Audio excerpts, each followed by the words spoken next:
BetOnline is the world's most trusted betting platform and your number one source for online betting in 2025. Whether you're a seasoned fan or a first-time bettor, BetOnline is your ultimate game day companion with the largest selection of odds on everything from NBA and college basketball to NHL and UFC. BetOnline continues to be your number one sports betting source for every three-pointer to hat trick. BetOnline has you covered with odds, stats, and more for every game, every play, and every win. BetOnline, the game starts here.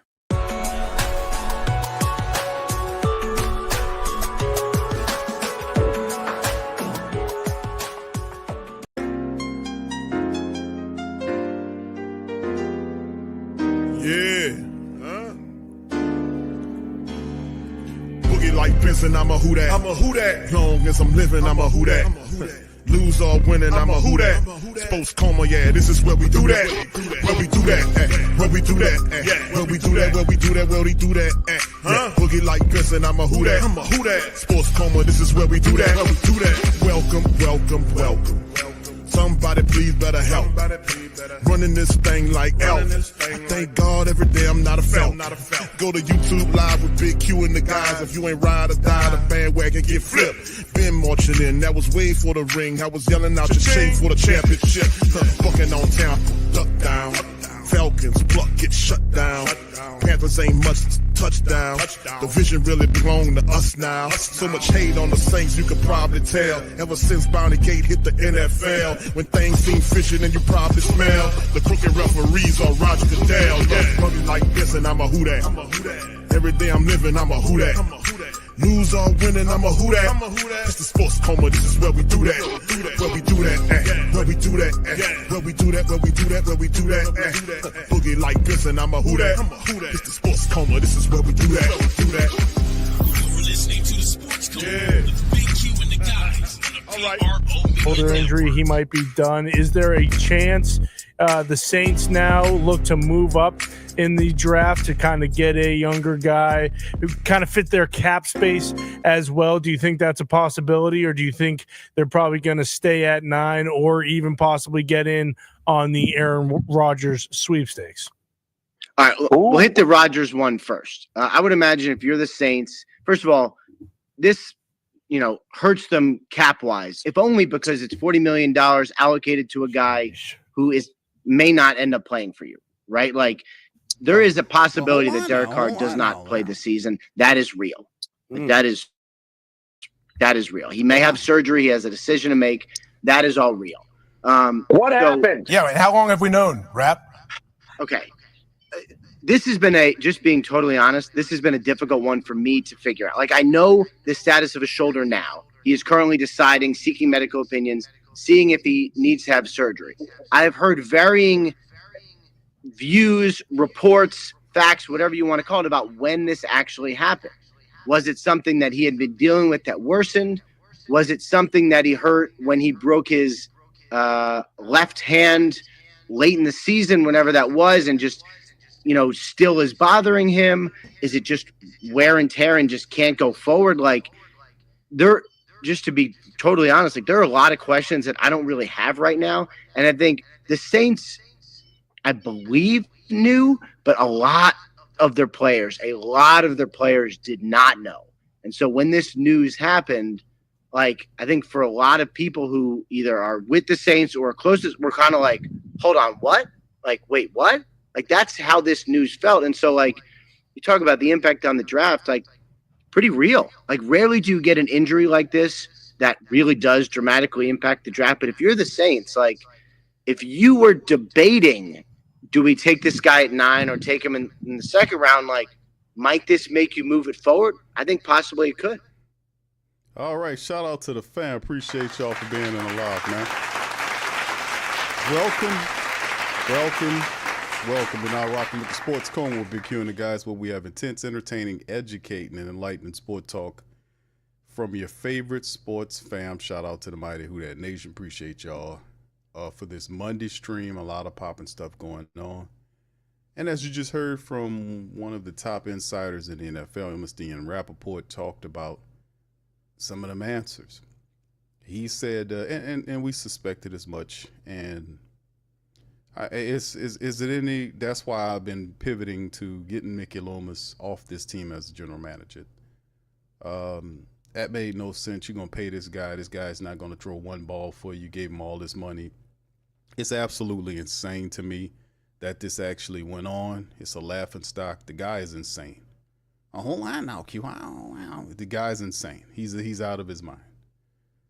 Doing just unfathomable at the same time. Just a chump moron idiot, man. I've been telling y'all, man, this guy's out of his mind. This is a good general manager. Miss me with all that, man. Miss me with that. I've been telling y'all this. A lot of this was Sean Payton making these guys look a lot better. That makes no sense to do that with Derek Carr. You had an opt-out. He couldn't pass that physical. We could have got from up under this contract. We could have avoided all this nonsense.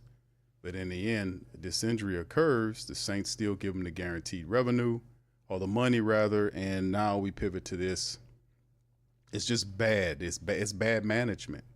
There's no way around this. I told you the guy is out of his mind. It's just incredibly ridiculous. And then, of course, let's keep it going, man. We're going to get right into some of the news, notes, and items. I'm going to attempt not to hold you guys very long in the broadcast today. But like I said, the show is called Carr Suspicious Shoulder Injury. You know, when did it happen? How did it happen? Ian Rappaport saying that the players were surprised. Saints knew, meaning Mickey Loomis knew. He knew. He believed the Saints knew, which is Mickey Loomis, and still paid him. Which is, it's just, see, when you see, the point is, credit to them for getting rid of David Griffin, because we've been trying to get David Griffin out here for the last couple of years. When you see a fumbling, bumbling, a numbskull at the leadership position, when you actually, it takes a fumbling, stumbling, bumbling moron to hire such a person, because you're supposed to know better, do evaluation work, research, talk to people, and go from there. You're not supposed to just hire. And then once you realize, if they put on their best act or whatever, and you realize who they were, or who they aren't, who they say they were, or who they were, you get them on up out of here. You don't waste 6 years holding on to them, and then through the support base, they finally listen to you, because that's what they do. That's what they do. It was you that got Dennis Allen out of here. It's you that got pressure on Griffin to get him out of here. It is you who is controlling this. I hope y'all understand. Y'all got this by the y'all got this by the jaw. You got a steering wheel there. Y'all guys got a steering wheel in their back. Y'all got a steering wheel now. Don't it feel good, baby? That's what I'm saying, man. You have the power. You know, you got the power. It's just I don't know what more receipts you need to know to see that this guy's out of his mind. Who does that? Who knows that the guy can't make it and still give him the money? He won't throw a pass for the Saints and give him $40 million. You had an opt out if he didn't pass the physical, which he wasn't. You could have got from up under the deal. No ifs, ands, or buts about it. Just crazy. But anyway, a little bit more. We're gonna hit this up right here and hit this little one right here. This is Mike Florio. I hope I'm saying his name right, Florio. Talking about, and now listen, Mike Florio doesn't like Derek Carr. I've seen that. He doesn't like him at all. He didn't like him when he was a Raider. He don't like him now. A lot of the stuff that he sees in Derek Carr, we see. You know, we see not. But listen to what he had to say, which he kind of took it up a notch. This is what he had to say about it. Let me see if I can get this damn thing to work. Like I feel like this was not a boating accident to have this come out when it did, 13 days before the draft. Like, did he just wake up on Friday and say, my arm, it's broken? I doubt that he had no idea. This is. I like you're going Break here. stuff. Break stuff. I hear. Track mud on the rug. Just we be an see ass. this every year, though. A little. They're bit. treating me this way. I'm gonna get them back. I don't like what they're doing to me. They don't want me here. I can tell they don't want me here. Okay. I'm gonna get them back a little bit. All right. On my way out the door. I got one more year. I don't want to get benched this year for Shedeur Sanders. Okay. Simple as that. If Shedeur Sanders is here, I'm getting benched at some point. If he's not here, I ain't getting benched. It's just part when a relationship has gone sideways, you're gonna have both sides engaging in this ugly, awkward Michael and Jan dinner party thing that is going to gradually become more obvious. And I don't think this was a coincidence. I think he knew he was injured, and I think we all found out about it 13 days before the Saints are going to take Shedeur Sanders. And I think at some level he hopes that it's going to screw up their ability to take Shedeur Sanders. I mean, maybe. All right, Mike Fiore. I mean, come on, Mike. All right. How about the Fleet? All right, shout out to Mike Fiore, man. He ain't lying. Talk, boy. All right. Shout out to Chantel. She says, Q, do you know if the Saints had insurance on Carr? I don't think you knew that was a Carr pun, but I got it. The Browns had insurance on Deshaun Watson, and since he's out this year, will not play, they got $150 million back. Cleveland supporters think Carr is faking. Well, if you know, thank you for that. Thank you very much. Car insurance. Picking me up, bringing me back to this world. They had insurance on Carr. They had to opt out. He had to pass the physical to get the rest of some of that cake, and the Saints could have got from up under that. If he would have failed the physical if he needed surgery for this shoulder. But it's very interesting. Thank you, Chantel. Let me play a little bit of this because Chris Sims then chimes in. He throws a little bit on top of it. Let's see what he added to the conversation. All right, Fiore, I see what you're doing there, brother. Okay. All right, let me see if I can get this damn thing to go because Chris Sims wanted to say some stuff too. And, you know, he don't usually have nothing much to say, but he actually added, oh, the hell with it. All right, so anyway. I mean, maybe, but at the same time, it almost makes it more of a guarantee that they're going to do that. I mean, that's what it does. I don't know. I understand what you're saying, and I'm not saying you're wrong, but I'm not. If that is what he's doing, I'm not sure I agree with that, and I don't think it's necessarily the right tactical play there.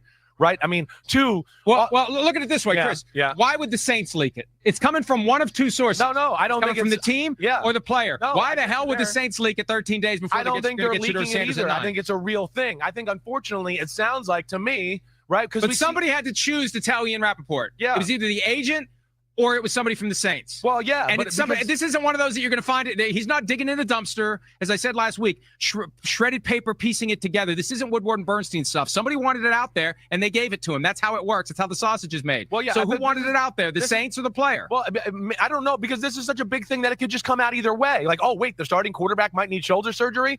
Then people are going to talk about it. I mean, so that's where I don't know if I necessarily believe it's some tactical move. That's all I'm saying. I don't know. And I'm not saying I'm right. Maybe you are right there. What I'm just going to say to say where I don't believe that's a good tactical move is, by all due accounts from everybody I talked to, yes, he's not loved there in New Orleans. He's not loved. They didn't want him to be the quarterback. This isn't going to be the way to endear himself here for one more year and be, let's get behind him and let's feel great about the guy who's trying to play political games and bullcrap behind the scenes here on us. ain't lying. And only other thing I'll say too, Mike, is just we do see this every year, unfortunately, where it's like guys don't do anything for 3 months. We have a group of people in the NFL who it's a little bit, I'm just going to let my body rest, right? I'm going to let my body rest. So they do that, and then they get back in the building for the first start of the workout. So then they're like, wait, I haven't done anything, and now I'm moving around, and man, this doesn't feel right, right? This is the first time I actually threw the football. Something's not right, which I can't believe because I was obsessive-compulsive in like 12 days after a season. Okay, man, let me shut him down. He going crazy up there. But anyway, listen, man, the bottom line is it's a question mark pertaining to all of this. And that was a great question by Mike Fiore. Was it the team or was it the player who leaked this to the press, to Ian Rappaport? And remember, and like I said, people get paid money. You get, nobody don't just give you nothing for free. You get chipped off. That's how it worked. But at the bottom line, who was the one that gave it to him? What do you guys think? Let me know in the chat. Y'all throw it in the chat. Who do you guys believe? Once again, thank you, Chantel, for the super chat. Much love. Appreciate you on that information. And let me ask the Who Dat Nation, man. Y'all chime in. Who do you guys believe gave it to Ian Rappaport? Do you guys think it was Carr's agent, or do you think it was the Saints? Who do you believe it was? All right. Shout out to all of y'all, man. Appreciate you. Montreal said Carr. Okay, he thinks it was Carr. Thank you, bro. Jaden, what's up, Jaden? Says Carr. All right, Big Velly says Carr's camp. Okay. Brother John says if Carr is faking this, he won't get another job in the NFL. All right, true that. Cartel says Lemon. All right, we'll see that as the Carr. All right, Big Pond Sellers. What he says, hold on here. Big Pond Sellers says Carr. Thank you, fam. Appreciate you. Young Cities, Carr. Head Trauma. What's up, Head Trauma? Shout out to you, brother. Carr. Vibing with Johnson says Carr's brother. Okay, all right. All right. Tim says it was garbage. He leaked it. Okay, thank you, fam. All right, Clint said doesn't matter. The damage is done. All right. Appreciate that, man. Gundam, what's up, man? Says, man, old man Dennis Allen really did shield the car. Dude is a glass house. Yeah, I was telling he was protecting him. V. Griffin said it was Carr. All right. Appreciate you, man. Appreciate you. All right. Yeah. And the groove says music says David Griffin leaked it before he got it. He said, I'm fired now. Well, you take this. I wouldn't put nothing past that old octopus, man. That's probably what he did. All right, Chantel says, I think it came from the shop. That car is broke, needs repair. Okay, there you go. Thank you. All right, what's up, Cameron? Shout out to Cameron. We good on Rodgers? Cameron Rodgers? All right, we want Sanders, son of the okay, you want Jackson Dart. I got you. Right? Karen? Okay. All right, it wouldn't put it past David Carr. Yeah, Carr. Okay, Carr robbed us. All right. What's up, Black Major? How you doing? Chris says Carr is so childish and a poor teammate. Thank you, man. Appreciate you as well. Now, I asked you that, man, because this whole Carr situation I had to play some of this information just to present it to the family members because I thought it was interesting to get Ian Rappaport's tape about his take on the Carr situation and how it played out, because ultimately we know the guy is they're saying that he's hurt, but you look at, it's weird because he's very present in the media. He got this new YouTube page that he released. He doing this Paris trip where he taking pictures smiling with his family. And it's like a thumbing the nose to the Who Dat Nation. And the fact, and not only that, if you put it on Carr, because Carr is just a player. The team is supposed to protect itself against stuff like this, and they're supposed to see stuff like this coming. That's why I was telling you guys, this is more receipts against the Saints brass, which is just Mickey Loomis. His decisions are bad. This is terrible. And there will be no accountability. And that's the problem. That's why I've been saying about the accountability thing, is that Mickey Loomis needs to be severely chastised for this terrible situation. This cost the Saints $40 million and more, because not just the $40 million this year, but it's also the dead cap hit his bullshit contract incurs next year when you have $69 million cap hit on top of whatever you got going on into the future. This was a bad contract. This was a bad situation, and Mickey Loomis should be thoroughly chastised by the Saints ownership group and Dennis Lauscher and all these kind of guys. The problem is he knows they're not going to do it. That's how he can act like this and do these bad, stupid maneuvers. This was so stupid. This was stupid, but now I guarantee you that they knew about it and they did this stupid ass maneuver and cost the team this kind of money. And then he wants to rework all these contracts and kick it into the future. And it's no at all, no accountability whatsoever. And it just floors me, because at times I'm like, man, listen, this is not how you team build. You can't have a guy at the top of the team with no accountability, and then below him, then all of a sudden accountability kicks in and then the Saints start winning. I mean, that's not how this works. It has to reign from the top down. We have to be a serious organization about winning. We have to have all our ducks in a row. And this is just not how you do it. So that's why I was saying, fam, even though I'm encouraged by Kellen Moore being here, young coach, innovative, mind for offense, could probably piece together a good offense. But when it comes down to guys like Mickey Loomis, I just think that at some point he holds the team back with these decisions, and I think it's just really poor, and it's just terrible. So at the end of the day, it just kind of it kind of suppresses a lot of my thought process on how I feel, how far the team goes. It just suppresses it because I just recognize him as the ultimate buffoon operating the team. Who else could do this type of stuff and not face some type of punishment or retribution for the bad decisions they make for this dumbass dude? To do something as stupid as this whole card thing was stupid. You had an out. The guy was hurt. He wouldn't have passed the physical. We could have got from up under all of it.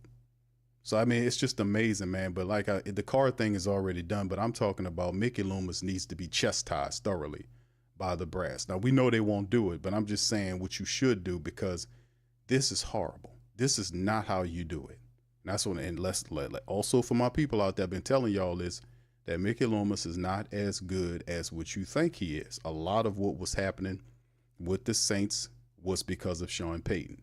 His decisions are questionable by themselves. He has to be, like I kind of joked and called him side chick Mickey, was because he has to have somebody there to play off, and he's to fall in his role as a gopher. He's really good at gophering. He's really good at putting together contracts that destroy the future. He's really good at kicking the can. He's really good at getting you players that you can't afford. He's really good at that. But when it comes down to team building, that is not who Mickey Loomis is. He is not that type of dude. And all this stuff about how great Mickey Loomis, if Mickey Loomis was half as good as you believe him to have been, then he would have never hired Dennis Allen. And you look and talk to all of those other coaches and turn around and hire Dennis Allen. That's one thing.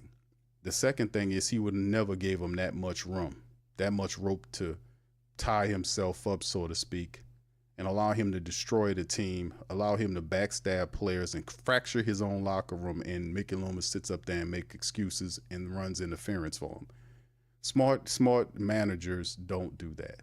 They check their head coaches. They evaluate their head coaches. They give them timelines and mandates that if you don't get this done by this period of time, your ass is out of here.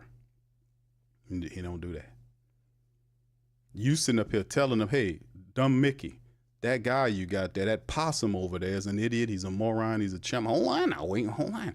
And look beyond the results. Who comes up with that? The team falling through the floor and this idiot standing up there talking about look beyond the results. Who does that? This guy is crazy, man. I told y'all that. This guy is insane. He's a moron.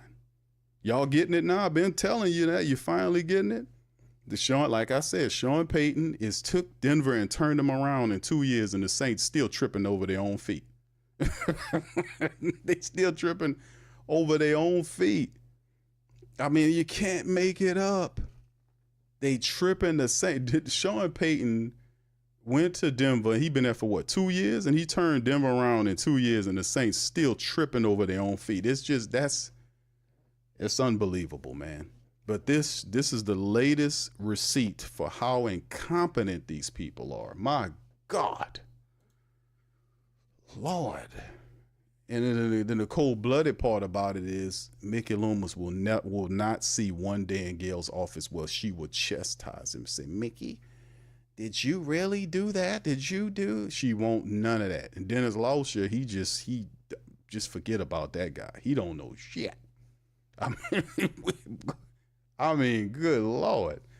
All right, here Trauma says, do you think David Griffin firing puts Mickey Loomis on notice? No, it doesn't.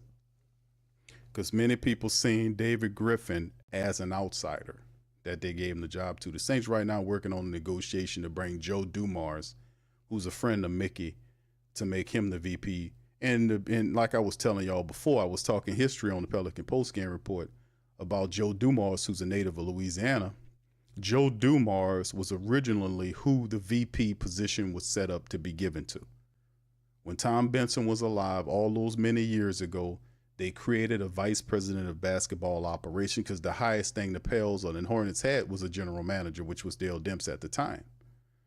They created the VP job in an attempt to lure Joe Dumars, who just had left Detroit, to come in and be to run the Pelicans organization.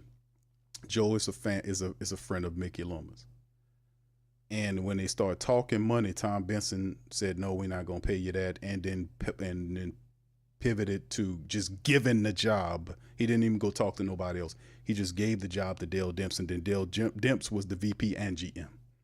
That's the history of the New Orleans basketball team and Joe Dumars. Now, I do appreciate the fact that they got rid of that guy, Griffin I'm speaking about, and that does not put Mickey Loomis on any kind of notice, because Mickey Loomis is a guy that believes he's untouchable. Doesn't he act like it?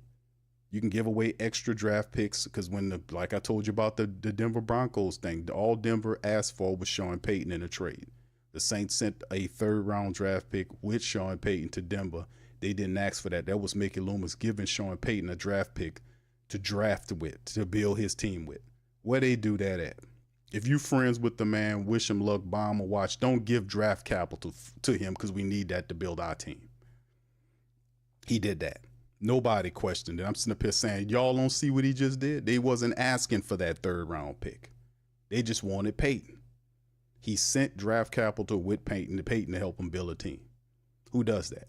The $40 million sign off on the Carr contract, and not one member of the upper brass of that organization is going to chastise his ass for that stupid move. And he got a bunch of more. The Dennis Allen move, him not being over Dennis Allen's shoulder, checking him every step of the way, and all this, because he don't do any evaluations during the year. So at the end of the day, no, he's not going to feel any wrath, because there is no accountability above him. There is no account. Dennis Lauscher doesn't know enough to keep anybody in account or nothing. And Gail Benson is in the same place. She fired David Griffin out of pressure. Because notice when they released the statements, fam, this is all strategic. They don't do none of this because they're trying to get a new stadium. They're not going to get a new stadium if they continue to lose like this. They want a new stadium. Because she released a statement about feeling bad about firing David Griffin and all this kind of stuff. Then she reached also the second part of the statement was them talking about improving the Smoothie King Center, and that ultimately leads to them trying to get a new arena for the Pelicans. So they done already actuaried this out. They know that as long as the team continue to lose, they can't request a new building. They even have a spot in the city where they propose that the new building will be constructed. That's what this is about. So trying to hire Joe Dumars, and look, I like Joe Dumars a lot. I think he's a smart man. But listen, before you go to Joe, go talk to some other people. Go talk to Bob Myers. Go talk to others. Just don't automatically fire David Griffin and then 3-4 days later, the same day you negotiating a contract with Joe Dumars. Do some talking, some interviewing some other people. You might find somebody else out there that might fit you better than Joe Dumars. It might be somebody younger, more intact to today's NBA before you worry about what Joe got going on here. Go talk to somebody else. I would have went and talked to Bob Myers, the guy that won 4 championships with the Golden State Warriors. He was a GM and VP. He also was hired as he was hired as a counsel for the Washington Commanders to help them. This guy's a basketball guy. All he does is know how to build up teams and win. Why would I not want him to be my VP and pay him? He on ESPN right now talking or whatever he is. You don't think I can go talk to Bob Myers. Go talk to the assistant of the Sam Presti of OKC's assistant VP. Go talk to him. They know how to win. They know how to build up a team. Go talk to the assistant VP under Brad. What's his name? The VP of the Boston Celtics. Y'all know who I'm talking about. His name escapes me right now, but he was the former coach. He's now the VP there. Go talk to his assistant. You go to organizations that got a culture of winning, consistently winning, and bring them here, interview them, and see what they can do for you. Just don't go right to Joe Dumars. I mean, good Lord. Who are these people? I'm like, man, these people don't have I'm going right to that guy. No, don't go right to that guy. Go talk to some other people before you make a decision on one person. You just fired the man. Give yourself some room to breathe. Go do a thorough, look around. Go interview some guys because, you want to get this right. So it is what it is. But no on that, bro. Thank you. I wanna say thank you very much for picking me up, bringing me back to this world. Much love, fam. Appreciate you. Yeah, but that was big news today. We talked about that on PPR not too long after when it broke earlier today. We covered that for family members who want to go to PPR Pelican Post Game Report on YouTube. That's our dedicated Pelican Talk channel. So I mean, it was. I do applaud the David Griffin move because I really didn't think they were going to do it. But like I said, this is economics. This affected their money. That's what Dennis Allen was about. It's impacting the money. That's what I was saying. You control their movements. You got a joystick like you playing Madden or whatever you're doing, 2K, whatever. You got a joystick. The joystick is the money. If you don't show up and you organize and you don't show up, and then you tell them why you're not showing up, man, you can get them to fire, get these dumb people off the team. You can get cheaper prices on tickets. You can get cheaper prices on concessions, and it's all on you. You can get it all cheap because they're overcharging you for everything anyway. Hell, you can get it all down. You get organized back. You probably get some money too. It's just what we want out of the whole thing and what we see our power dynamic as. And I've been speaking on that for some time, and it's good to see that it coming to fruition. All right, so shout out to the fam, man. I just wanted to play that for y'all, man, and also kind of pivot. There is a poll question currently right now that's going on there for the family members. Y'all want to chime in on that? I appreciate the family members for voting on it right now. Should the Saints bring in Aaron Rodgers to start in 2025? What do y'all guys think about that? 88% of the family members said, hell no, Q. 88% versus just 12% saying yes. Get your vote in if you haven't voted, man, because that's going to be interesting as we get ready to kind of pivot to this article. And this is what they have. Shout out to Saints on Sports Illustrated. That's Kyle T. Mosley. Much love to that brother. Saints favored over Steelers to win the Aaron Rodgers sweepstakes. Could the Saints steal Aaron Rodgers from the Steelers? Could they steal him from the Steelers? And we talked about this. I'm not really big on Aaron Rodgers. Like I said, he's 41 years old. We've seen a better Aaron Rodgers. I thought last year, him with the Jets, the first year he got hurt on, I think it was the first series or whatever it was. His season was done. It kind of wrecked what the Jets had going on. They had a lot put on him. And then the second year he came back healthy. He had a lot of stuff going on for him, but he got into it with the coaches and all kind of stuff. He had all of the talent. He had Hall, the fantastic running back. He had fantastic wide receivers. He had his partner from that was with the Packers and Devontae over there. I mean, he had a lot going on. And they had a pretty decent-ass defense too, and they just really didn't. They kind of pooped the bed, so to speak, right? So a lot of people, and this is me, I believe that you get a big fork and stick it in him because he done. I mean, having a team that's not talented enough to win is one thing, but having a team like the Jets had last year with Aaron Rodgers, I thought they were good enough to win. A lot more than what we seen them win, and they didn't do that. And he was kind of the reason he was placed there to kind of elevate this team with all this talent and take them to the next level and get them into playoff contention. It just didn't happen. And at 41 years old, man, no, absolutely not. I don't see how it changes if Aaron Rodgers is your quarterback in New Orleans. I don't see how it changes. A 41-year-old quarterback standing back there in the pocket. I don't see why it wouldn't end up the same way it was with the Jets last year. I mean, at some point you got to pivot and go to your young guys. That's what I think. At some point, right? So anyway, let's get into the article, and this is what they're saying here. The Saints need to land a franchise quarterback this offseason after the shocking injury update put Derek Carr's 2025 season in question.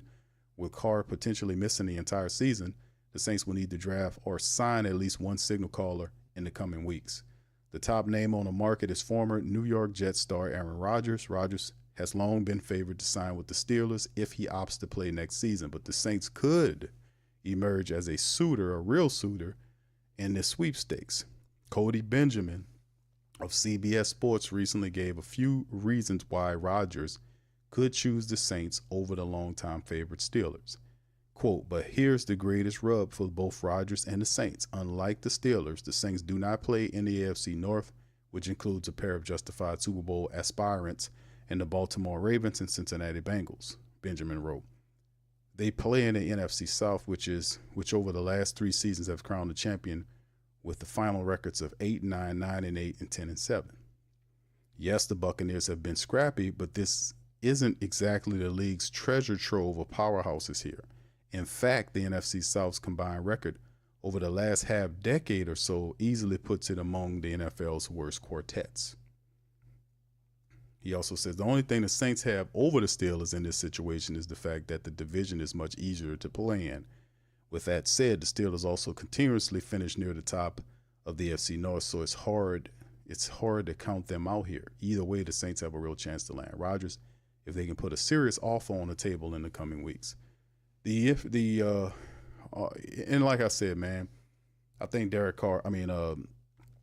with Derek Carr's injury, Aaron Rodgers is a Hall of Fame quarterback, but at 41 years old, I would not recommend the Saints pivot to Aaron Rodgers to be a veteran quarterback for us at any capacity. I would go to a cheaper option. I know we talked about on the previous stream, Teddy Bridgewater's out there. I think Jacoby Brissett's out there. Guys like even Carson Wentz. You just have a veteran guy there, to steady the QB room. But all indications are that if you pivot to Shedeur, let's say if Shedeur is the guy, and with Derek Carr in the situation he in, it just confines and pinpoints the Saints' goal of what they're looking at in terms of the biggest need now for the Saints clearly is the quarter. Well, to me, it was QB coming out too, because we knew that Derek Carr was, a guy that repetitively got hurt. He got hurt the first year, he got cracked up really bad. The second year, he got hurt different times. And this year right here, he's not going to play at all. So 3 injury plague years for the Saints. At some point, you pivot away from the bridge guy, the bridge philosophy, and you just go right to get you a young guy and kind of struggle through. You got a rookie coach, first-time guy doing it. You got the excuse, whatever it is. I guess people wouldn't be as mad because, you're coming in with a guy that never did it before. So you are allowed room to grow. You see what I'm saying? Even though we don't want to hear it, but I think it is a foregone conclusion in the brains of the great mighty Who Dat Nation that at some point we have to pivot to rebuilding when you got a young head coach here who's first time doing it. I think they'll be patient with what you got going on, right? Because this is what we accept. And he's like, okay, it's time to rebuild. We can't keep running on forever with these old ass players. At some point, we gotta replace the Cams, the DeMarios, the Tyrann Matthews. At some point, the Taysom Hills. We gotta move and get younger people and go into the future, because we tried that and it didn't work for us the last 3 years. The window has closed on that. So with that being said, you have to move into that rebuild philosophy because your adversaries, be they the Atlanta Falcons or the Carolina Panthers, those guys have already found their rookie quarterbacks, or their young quarterbacks rather, and these guys are into year 2, going to year 3 of their rebuild, and you are just stepping in through the door. So you're kind of behind in development. You see what Bryce Young's doing in his second year looks a lot better. He's going to be going into, third year, year 3? Is that year 3 for Bryce Young? And then, of course, Atlanta's young quarterback, he'll be going in year 2. So the Saints are kind of following behind these guys. So that has to change, man. We got to get this stuff sought after and done. So I would have to say no on the Aaron Rodgers. Y'all let me know. The poll says hell no on Aaron Rodgers either. So I agree with you guys on that as well. All right, and then, of course, our final story, man. I'm not trying to hold you guys for very long on tonight's stream. Cowboys Saints open voluntary offseason workout programs today. So there you go right there as the Saints kind of get into it. It's back to the classroom for the spring session for both the Saints and the Cowboys. The two clubs kicked off their voluntary offseason workout programs today, joining 5 other teams with new head coaches that began their workouts last week. What are the Bears, Jaguars, Raiders, Patriots, and the Jets? Teams with first-year head coaches kick off voluntary portions of their workouts earlier than the rest of the league. The other 25 clubs begin next week. Phase 1 runs the first 2 weeks of the program. So Activities during this phase are limited to just meetings, strength and conditioning, and physical rehabilitation. Which you should see Carr there as opposed to Parrish or wherever he's going on around if he's really hurt. But then again, he's supposed to see about getting surgery and all this kind of stuff. But it's all very funny how it all works. But anyway, that's some of the stuff. The workout program is voluntary outside of the mandatory minicamp in June. Both the Cowboys and Saints will hold theirs on June the 10th through 12th. Y'all mark that down in your calendars, June 10th through 12th. That'll be for the voluntary outside mandatory minicamp, right? The spotlight will shine on the Saints coach Kellen Moore as each, and they talk about him and Schottenheimer in their phase 1 situation, the lingering questions surrounding their squad. But New Orleans Friday, Ian Rappaport, the quarterback, Derek Carr is dealing with his shoulder issue. That's what Rappaport reported that could jeopardize the 2025 season, thrust even more uncertainty onto Kellen Moore's plate. The Saints were already one team that might have considered drafting a first-round quarterback. New Orleans currently holds the 9th overall pick. The Carr news heightens the potential expectation. How the first-time head coach manages this situation this week will be worth monitoring. So the start off-season program is a big step toward the ultimate goal of lifting a Lombardi Trophy on February 8th of 2026 for the Saints and Cowboys. The infant-sized stride is accompanied by big questions that will color the off-season process. So there you go right there for the off-season voluntary off-season workout program starting today for the black and gold. So some of the news of the day as well. So like I said, man, very interesting. All this is very interesting to on top of, and like what Ian Rappaport was talking about with Derek Carr and his situation revolved around what they believed happened there. It's just what it is. So at some point now, we know that the draft will obviously be the Saints jostling or positioning to being into a spot where they can get probably not going to get Cam Ward, but Shedeur Sanders. So all of the league knows that. So that's not good. That's not good for them to have that information. Usually, you want to be able to have some kind of some stealthiness about how you maneuver. What if some other teams like Shedeur? What if the Steelers say, hey, man, we want Shedeur, the Saints feeling like that? Let's get super aggressive. Let's see if we can move ahead of them and jump that kind of thing. So, like I said, between now and next week, you start seeing the Saints. Will there be some movement to kind of secure a spot where they need to be? Some people saying, Q, he going to slide. I'm not so certain on that.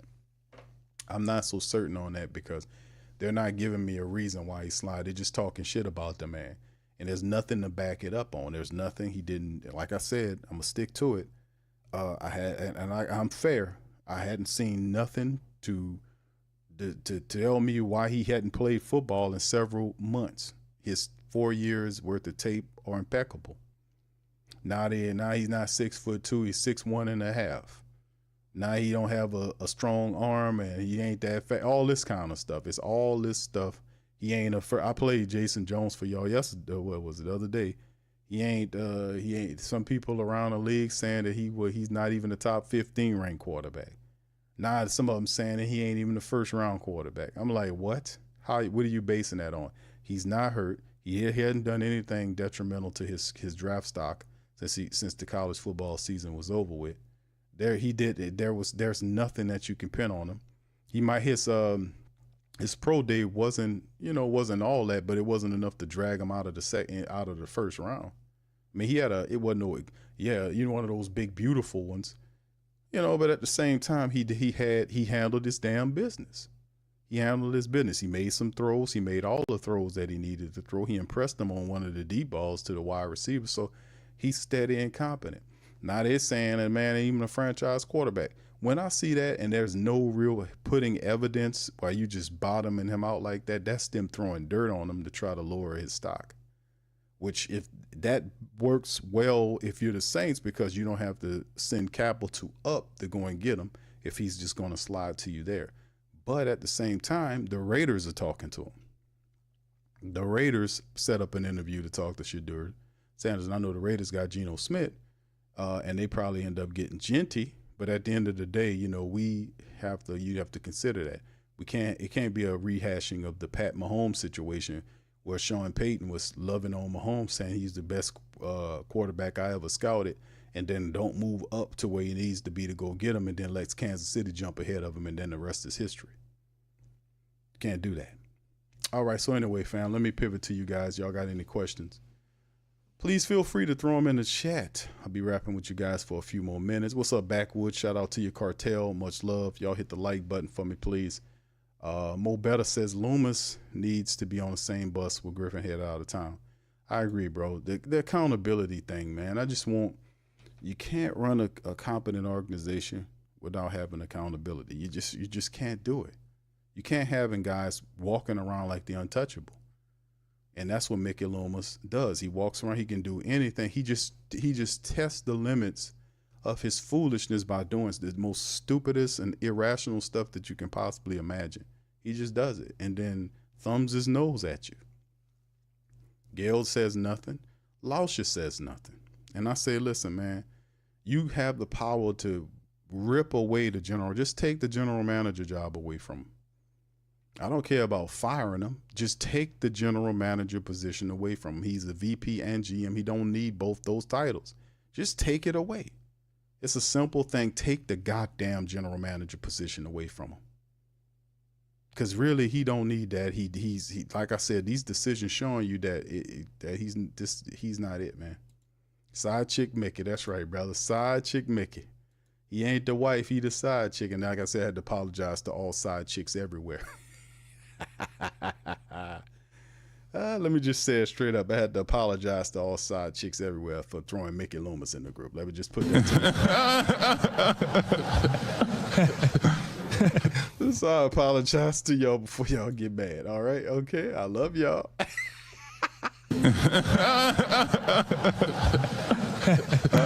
Side chick Mickey. Oh, I know, goddammit. All right, Mr. O says, Q, Carr essentially dropped a Walmart lemon baked chicken in our Monday or RB&R red beans. All right, that's a deal. What's up, Mr. O? How you doing, sir? Hey, Ms. Fist says, Q, have you seen the movie Anger Management? Carr reminds me of the Brownie Girl. I remember Anger Management. I'm going to have to look up that part about the Brownie Girl. I don't remember the Brownie Girl, but I remember the movie Anger Management. Thank you, bro. All right. Tim said Mickey got 3 former GM doing his shit. That's true. All of them. It's crazy. It's crazy. That tells you that this is a guy that's, number one, he's an attention whore. He's a guy that says he's reported. He says he gets in front of those press conferences and says he hates doing the press conferences. Well, we hate having you up there. You don't have any information. When you have the end of the season press conferences, the guy never has anything. He just sits up there and looks stupid. I mean, he doesn't have any evaluations done. He doesn't do any evaluations. Why have an end of season press conference when you don't have any answers for anything? How's he getting away with that? But Gale smiles, and Dennis Lauscher is just wherever he is at the cafeteria somewhere, stuffing his damn face. But at the end of the day, no, it's just it's ridiculous. He hired all them former general. He had the former Raider general manager working. He hired one of my favorite former general managers back, Randy Mueller back. He hired him back, and Mueller should be the GM, and Mickey should be the VP. Randy Mueller should be a GM. Well, I like Kai Hartley because I thought Kai kind of reflects today's NFL. He has more of the vibe and how things are going on. I think he'd be a little bit more imaginative of how to build a team, could link to the players. Mickey Loomis is a guy that stays away from him. He goes in his office, he closes the door, he don't talk to no players. And I don't know what kind of general managing you doing when you don't even engage with the players consistently. How you didn't know, like the Jameis Winston thing was going on with Dennis Allen when they were beefed out. What was Mickey Loomis at? He's supposed to be overseeing that when there's problems between the coach and the top quarterback. He's supposed to iron out those wrinkles. It was nowhere to be found. He don't talk to the players. You can't be a general manager that don't engage with the players consistently. How are you going to know the temperament of your team, the temperature of your team? How would you know if you don't talk to them? He doesn't talk to those people. And you're right, he does have 3 former general managers doing it, and it still ain't working. And you can have the best information, but if you're not making the correct decisions, all that doesn't mean anything, does it? Yeah, Riley says, Mickey Q, Mickey Q, explain yourself with the car. Hold on now, goddammit. Hold on. And Derek Carr's a good quarterback. Hold on now. And it's all right. Everybody has a bad day every now and again. I don't, but Derek Carr is a good guy. And we just have to take care of Derek, okay? All right, so it'll be all right, and I promise Dennis Allen, okay? All right, there it is. So I mean, it's crazy, man. Yeah, he says Slick Mickey is a G. All right. Yeah, but yes, but Q, Sean's my friend. That is, man. Listen, it's crazy, man. What kind of organization are we running here? What kind of organization are we running? All right, Richard says, Mickey Loomis is that Warner Brothers cartoon shot about the cat with 9 lives. He really scared, then dies and come back and gets more and more reckless with each death. He thinks he's invincible. You might be right on that, my brother. What's up, Abraham? Shout out to you. What's up, Desi, baby? Much love to the queens out there. Good to see y'all as well. Cap Man, what's happening, fam? Say, ain't gonna lie, I think we dodged the bullet with not getting Aaron Glenn, in my opinion. To be honest, I feel like we're going to have at least one of the best offensive teams in the league. You might be right, bro. We aiming in the right direction, so you don't have to worry about Carr. So whatever they do in terms of a quarterback, but Shador, even if it's not Shador Sanders or it's Jackson Dart, because a lot of people believe it's between those two guys. A lot of people believe if the Saints can't get Shador Sanders, that they'll, I ain't gonna say settle for Jackson Dart, but then you got to have a backup option if you can't get the person that you want, right? We know that the quarterback position is now the far most important position there, right? But if you're the Saints, I feel like they're going to do, I ain't going to say move heaven and earth, but let's just say they'll be aggressive in their approach to get Shador. I mean, I think this is a foregone conclusion one way or the other. They got to have a guy, right? They got to have a quarterback. All right, Dr. Gray said, what's up, everybody? Saints don't need another veteran diva. At QB, we need a QB who is invested to the city, coachable, and able to play. Thank you, Dr. Gray, with that recipe, my brother. Appreciate you. Shout out to my girl, Deborah. Appreciate you. Much love. Chantel says, is it true 49ers are letting Brock Purdy go? I don't think so. I haven't heard that. What's up, Lori, baby? Shout out to Lori. Good to see you in there. How you doing, Lori? T Dirty, what's popping, baby? What's happening, my brother? Mad Drummer says, Q, have you seen that BS sit on trading for Will Levis out of fall damn people? Is that what you're saying right there, Mad Drummer? Nah, I haven't seen that, bro. I wouldn't co-sign that one, brother. Will Levis could stay where he is, brother. Will Levis could stay where he is. He all right. All right, Cartel says, Q, I've been watching a lot of tape these past few weeks, and I really like Curtis Roke's tape. Oh, okay, out of Indiana. Any thoughts? Yeah, I've seen him play. Got him real low on the board. Yeah, and dude, you're right, Cartel. He can play, man. He lights it up, man, there. And Indiana had a lot of success because of him, man. He got a lot of high stats, good throws. He was very productive in Indiana, kind of lit him up, kind of woke him up down there, won a lot of games. So him coming out, I think, a lot of other quarterbacks, maybe it's because of the program don't usually hails like top quarterbacks or whatever the case may be. But you looking at a draft, that's what I was saying about this draft. Looking at like Cam Ward, it was Shador Sanders, even Bucky Brooks. I showed y'all Bucky Brooks, who's a very respected scout. He had Shador over Cam Ward. And that's what I'm saying. That's been the case the entire college season up until like a month or so ago. Then they flip-flopped him, and then all of a sudden Shador sliding like they put 100-pound weights around his neck. He just sank it to the bottom of the murky blue. I don't see what's going on with that. But yeah, they have some other really good quarterbacks, as developmental quarterbacks that can help you. And some of these guys are a mix. Like you have big quarterbacks that can stand and throw like a Kyle McCord, who I think should be higher. But there's a second tier quarterback group that has guys like Jackson Dart and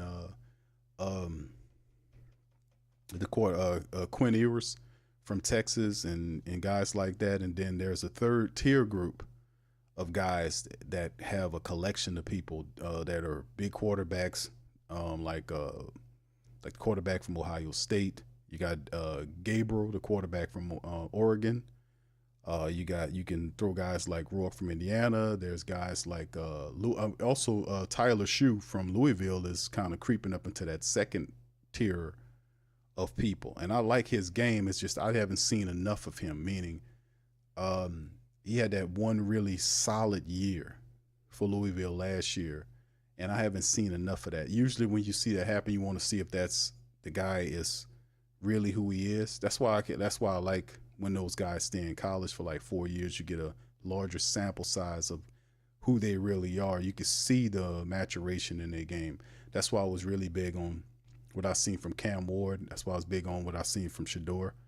And playing under the name of a Hall of Fame celebrity father, when everybody critiquing your movements, this kind of thing.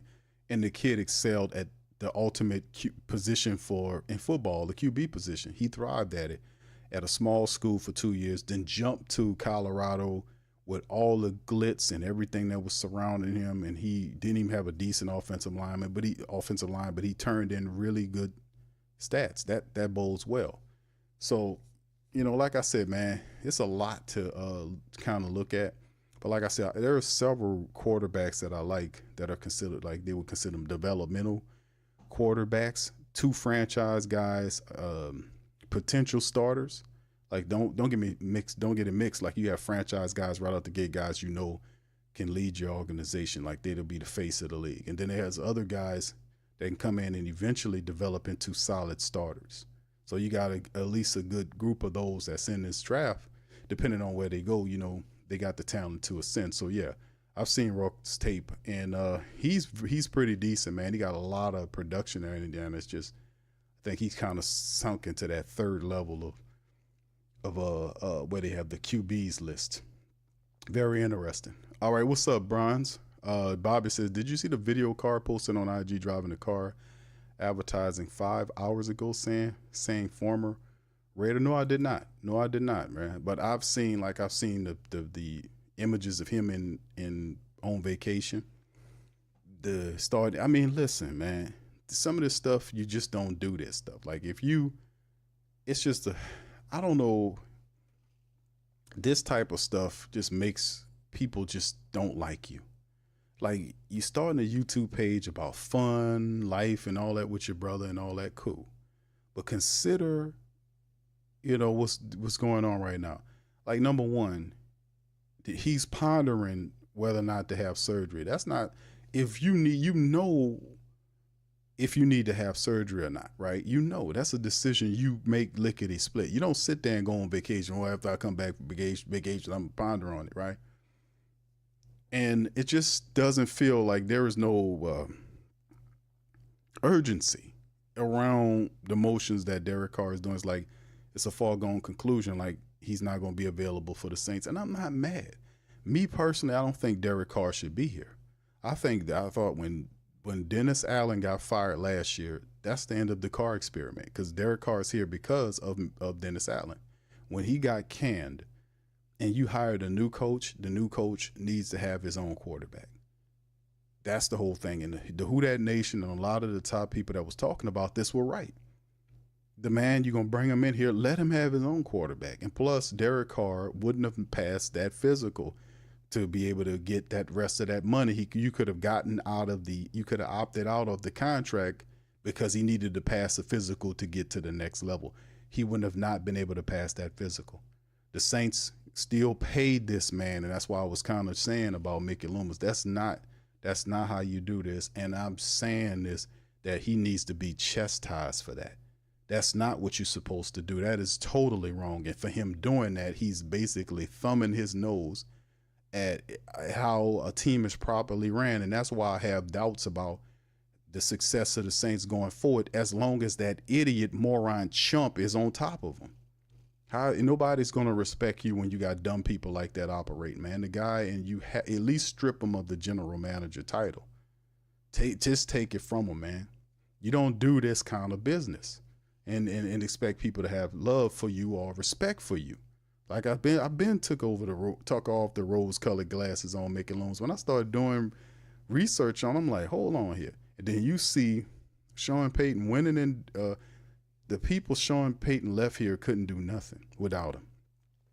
Pete Carmichael couldn't do nothing. Dennis Allen couldn't do nothing. Mickey Loomis can't do nothing.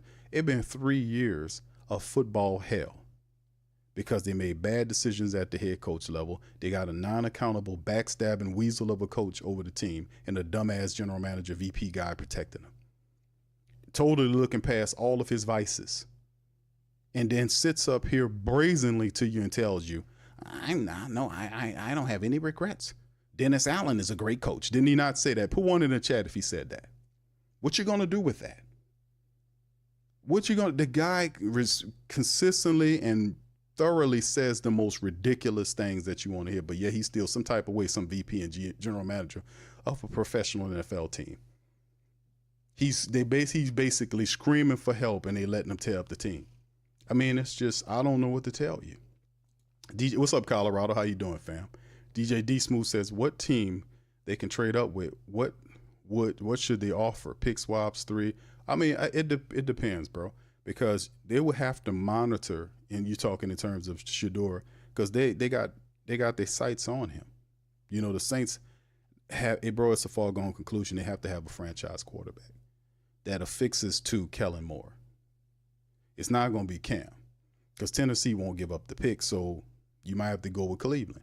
And it really depends on if Cleveland is really going for, because like Chantel will talk about, they want to go with either Abdul Carter or, which I don't know why they would do that, but Cleveland is Cleveland.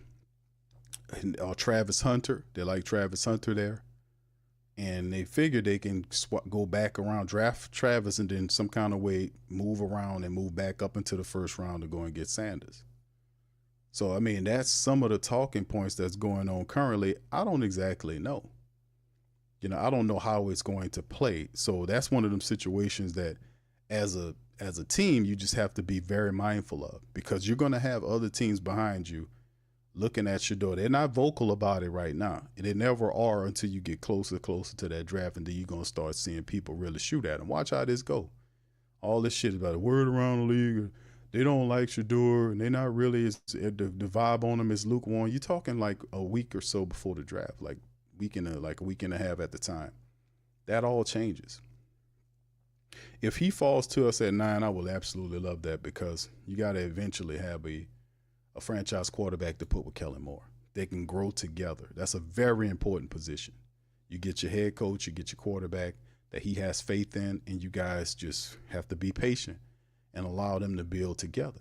That's just how it's going to go. And like I said, we still have Spencer Rattler there, right? Spencer's not chopped liver. I don't want to give the impression that Spencer Rattler is chopped liver. I don't want to give that impression at all. Jake Haener is chopped liver. Okay, let's just get that straight out. Let's get that straight. Jake Haener's chopped liver, not Spencer Rattler. Spencer Rattler will compete against whoever they draft. But hell, there was a report that Spencer was down there training. He's getting ready, and some people say he's ready. I'm saying he's getting ready because he's going to continue to work hard. But the second year, he was 0 for 6 as a starter. He's going to give whoever the franchise quarterback is a run for his money. He's going to play with a chip on his shoulder. So whoever it is, who they're going after, Spencer's going to give him a run for the money. So we're going to see how it all goes, man. We'll see how it moves. Mont says Randy Mueller's the GM that started the winning culture and New are starting with the first ever playoff win in franchise history. Thank you, fam. Appreciate you for that. John, what's up, John? Says shout out to Kellen Moore for coming in and speaking his mind and standing his ground and saying he didn't want that bum ass QB. Well, I don't know if he exactly said that, John, but I'm glad it worked out that way, because like I said, man, you couldn't have, if you're Derek Carr's publicist or whatever, you couldn't have chose a worse time to try to start a YouTube channel. Right now, people, you just broke the news that you hurt. You just suckered this. Well, I ain't gonna say you suckered the Saints, because you didn't sucker the Saints. The Saints have all his medical, so he can't sucker the Saints. So let's just get that straight. He didn't rob the Saints. The Saints gave him the money. Mickey Loomis is the inside man. If you want to put it robbery like that, how you robbing a bank and you got an inside man that gave you the code to the vault and then told you the schedules for the all the people working in there and how the bank operates. All you had to do was just architect your little thing and get in there and handle your business. You got an inside man running, sabotaging it. So I mean, he made sure Carr got that money despite Carr being hurt, and he knew that he would not pay not one piece of pain for doing that. That Gail Benson and dumb Dennis Lauscher would stop stuffing his face for one moment and face down Mickey Loomis and chastise him for that, or demote him or take that general manager position away from how he'd been running this team. You could fail consistently for years, 3-4 years, and talk shit to the fan base and family base rather, and stand up here and be a fake elitist and talk stupid and tell them, look past how crappy the team look and all this kind of nonsense and still keep your position. That's a bad message. Bad message. I don't know if he told him that, but I feel your pain. I feel what you're saying, brother. All right. So anyway, what's up, Sonya? How you doing, Sonya? Shout out to you, Sonya. Byron says, what up, fam? He says, once again, hurt again. Yeah, and it's just the worst time. The car is on. You're going on vacation, go on vacation, do your thing. But you got to understand what you're doing here. People, you sign an arrangement. You restructured the deal to come back here. Now you have the situation where you have an injury that could sideline you for the rest of the year. People are some kind of way kind of joyous about it because they really wanted you going anyway. But it's hard to say his own car. This is a Mickey Loomis transaction totally. Yeah, Cartel says he has the best rating. He's the best under pressure. Yeah, I say he moves really well. He just doesn't have that press, bro. He doesn't have the press. Like I said, he is a good quarterback. They just see him more as a developmental option. So whoever gets him, man, you never know. Bobbing with the Johnson says Q Kellen building with his own QB right now. Yeah, that's right. Spencer, huh? I got you, fam. I got you. I picked that one up. What's up, Randolph? Shout out to my dog, Randolph. Antoinette, how you doing, Queen? I see you. Handsome Nerd said the $30 million injury guarantee. There was no opt-out. No, we ain't talking about that, bro. We talking about there was an opt-out that was going on with the rest of that contract that he had to pass a physical to get to. He had to pass a physical. How did he get to that next layer without passing? He was hurt. That's what I'm talking about. And that was reported by Nick Underhill, that reported by Triplett and all those guys. And the family members, y'all put one in the chat if y'all remember the opt-out that he had to get through to get to the rest of that contract. Put it in the chat and let people know about it, because that was well covered about that. He had to pass a physical. How did he pass that physical if he had to have shoulder surgery? He would have failed the physical. And another thing is, and I threw this up before, it's all very crazy if you think about it, and really it's just insane, because how was he seeking to be traded if he was hurt? You see what I'm saying? There was ramblings that he was looking at being traded to the Giants. How was he going to pass a physical if he had this shoulder injury? How would he been able to pass the physical if he was trying to get traded to the Giants or traded? Y'all see what I'm saying? Because this was before this came out. That's why people are questioning whether or not this is real or not. So they want to know when did this happen? When did this happen? What time did this happen? What's the answers here? The Saints have all the answers. Notice it's been more than a couple days now, and not one of these people done came out to talk about it. They're not going to talk about it. Mickey Loomis is not going to talk about it. When did Derek Carr get hurt? How was they talking? He was promoting to get traded to the Giants. Remember that was talk about him being traded to the Giants, and they're working on deals to be traded because he wanted to get out of here. How was he going to pass the physical? How was he going to pass if he was hurt? So was he hurt at that time? If so, when did the guy get hurt bad enough where he needed surgery? You see what I'm saying? When did it come about? The timeline is very suspicious. It's a suspicious timeline. It's just very suspicious. And that's why people do not like this guy.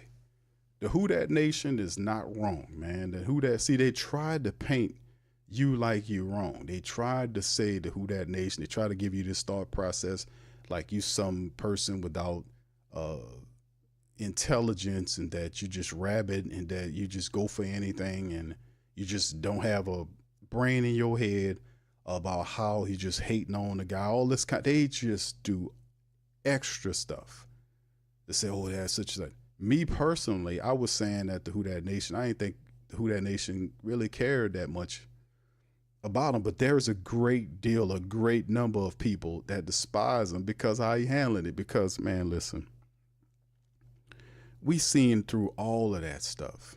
And me personally, I don't really give a one way or the other. But you see phonies, like it was the David Griffin thing. When you come to New Orleans, we can see through that. We know you fake. Don't come with the I'm a good guy and you come to my church. You're gonna come, come over to the house. We're gonna have some steaks and we're gonna go over there, and then you go over there, you eat steaks with them, and then when the football on the field start going, he backstabbing you and fussing at you, telling you running the wrong routes, cussing at you. Eric McCoy about to tear his head off.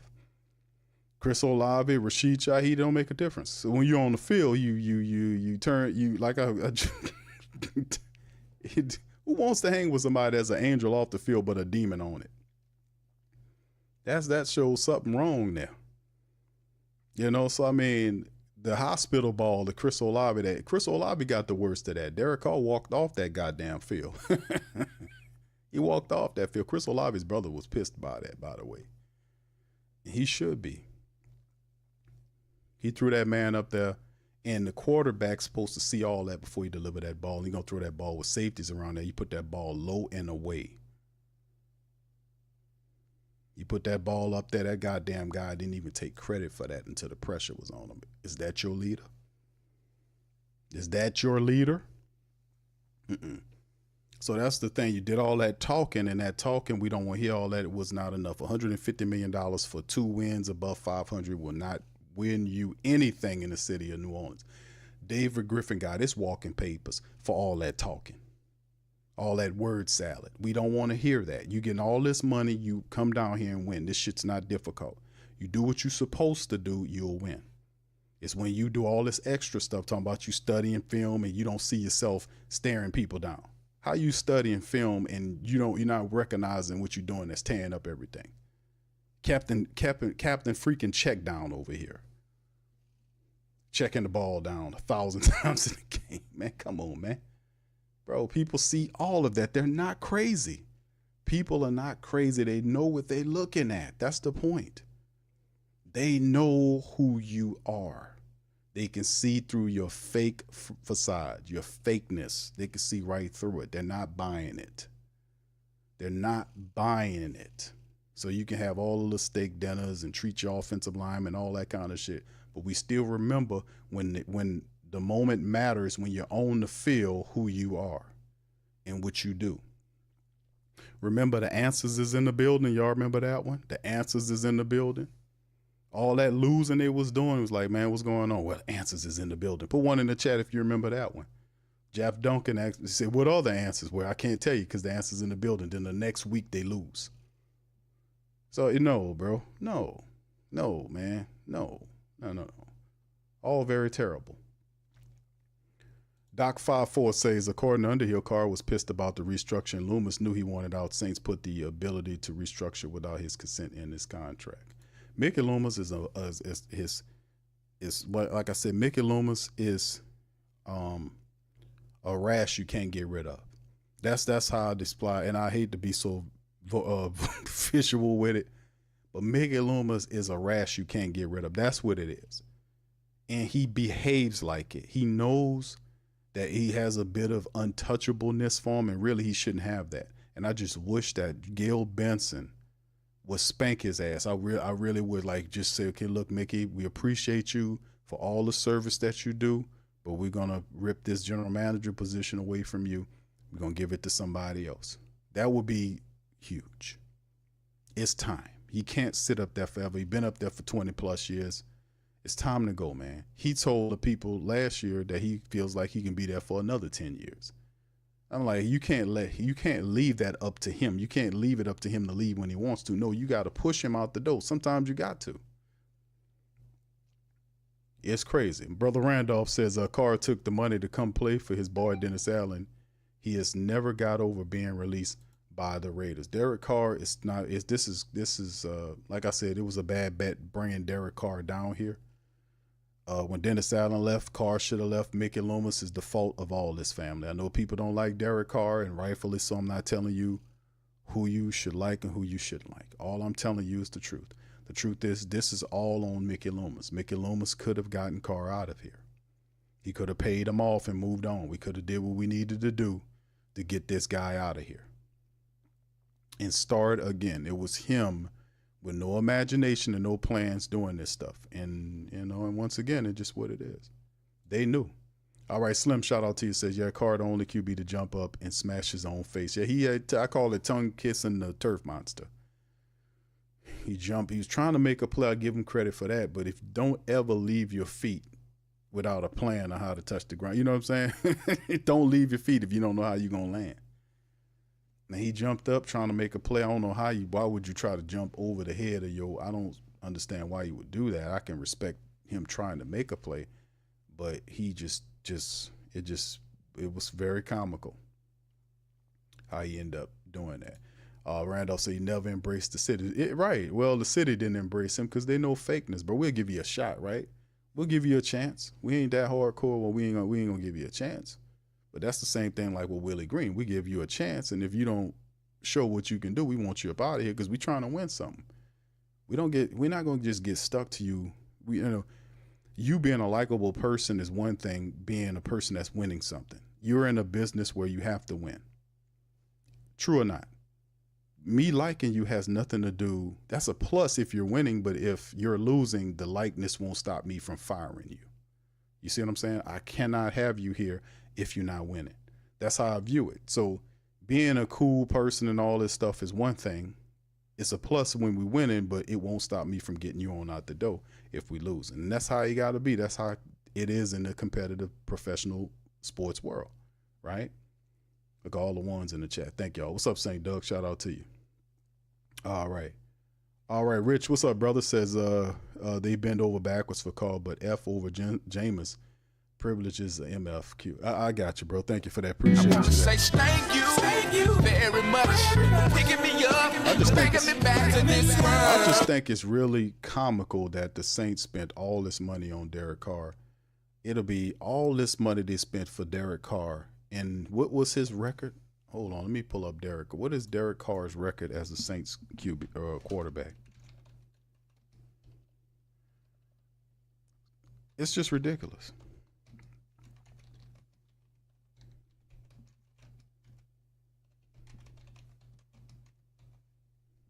What was his record?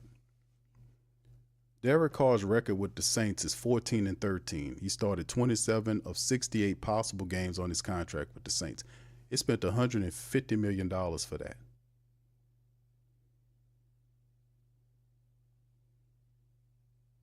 Is that right? Derek Carr's record, this is called AI, says that his record was 14-13.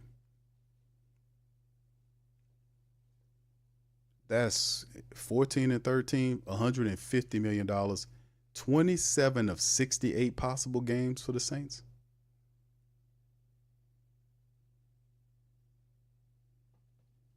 Man.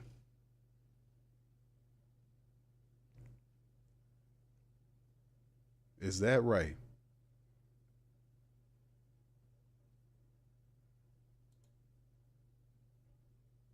$150 million for 14, and that's where it meets the road, right? That's where it meets the road, right? That's where, because that's what you want to pin to. That's what you want to pin to when you find out, exactly what did we pay for? What did we pay for? 14-13 record, $150 million for a 14, because he won't play any games this upcoming season. So you can basically add whatever games, the 17 games of the regular season for 2025 onto the 68 something odd games that he didn't play out of 68 possible games, they say. 14-13 record. $150 million for a 14-13 ass quarterback. Y'all see what I'm talking about? And that's why the family base and the supporters are so upset about all of this. It just doesn't make any sense. And then Mickey Loomis pins this guy to us. Brother Randolph says, Q, Carr got hurt doing non-football activities. Team could seek to recoup money if I understand the CBA agreement. Well, has it been established, my brother, that it was non-football related?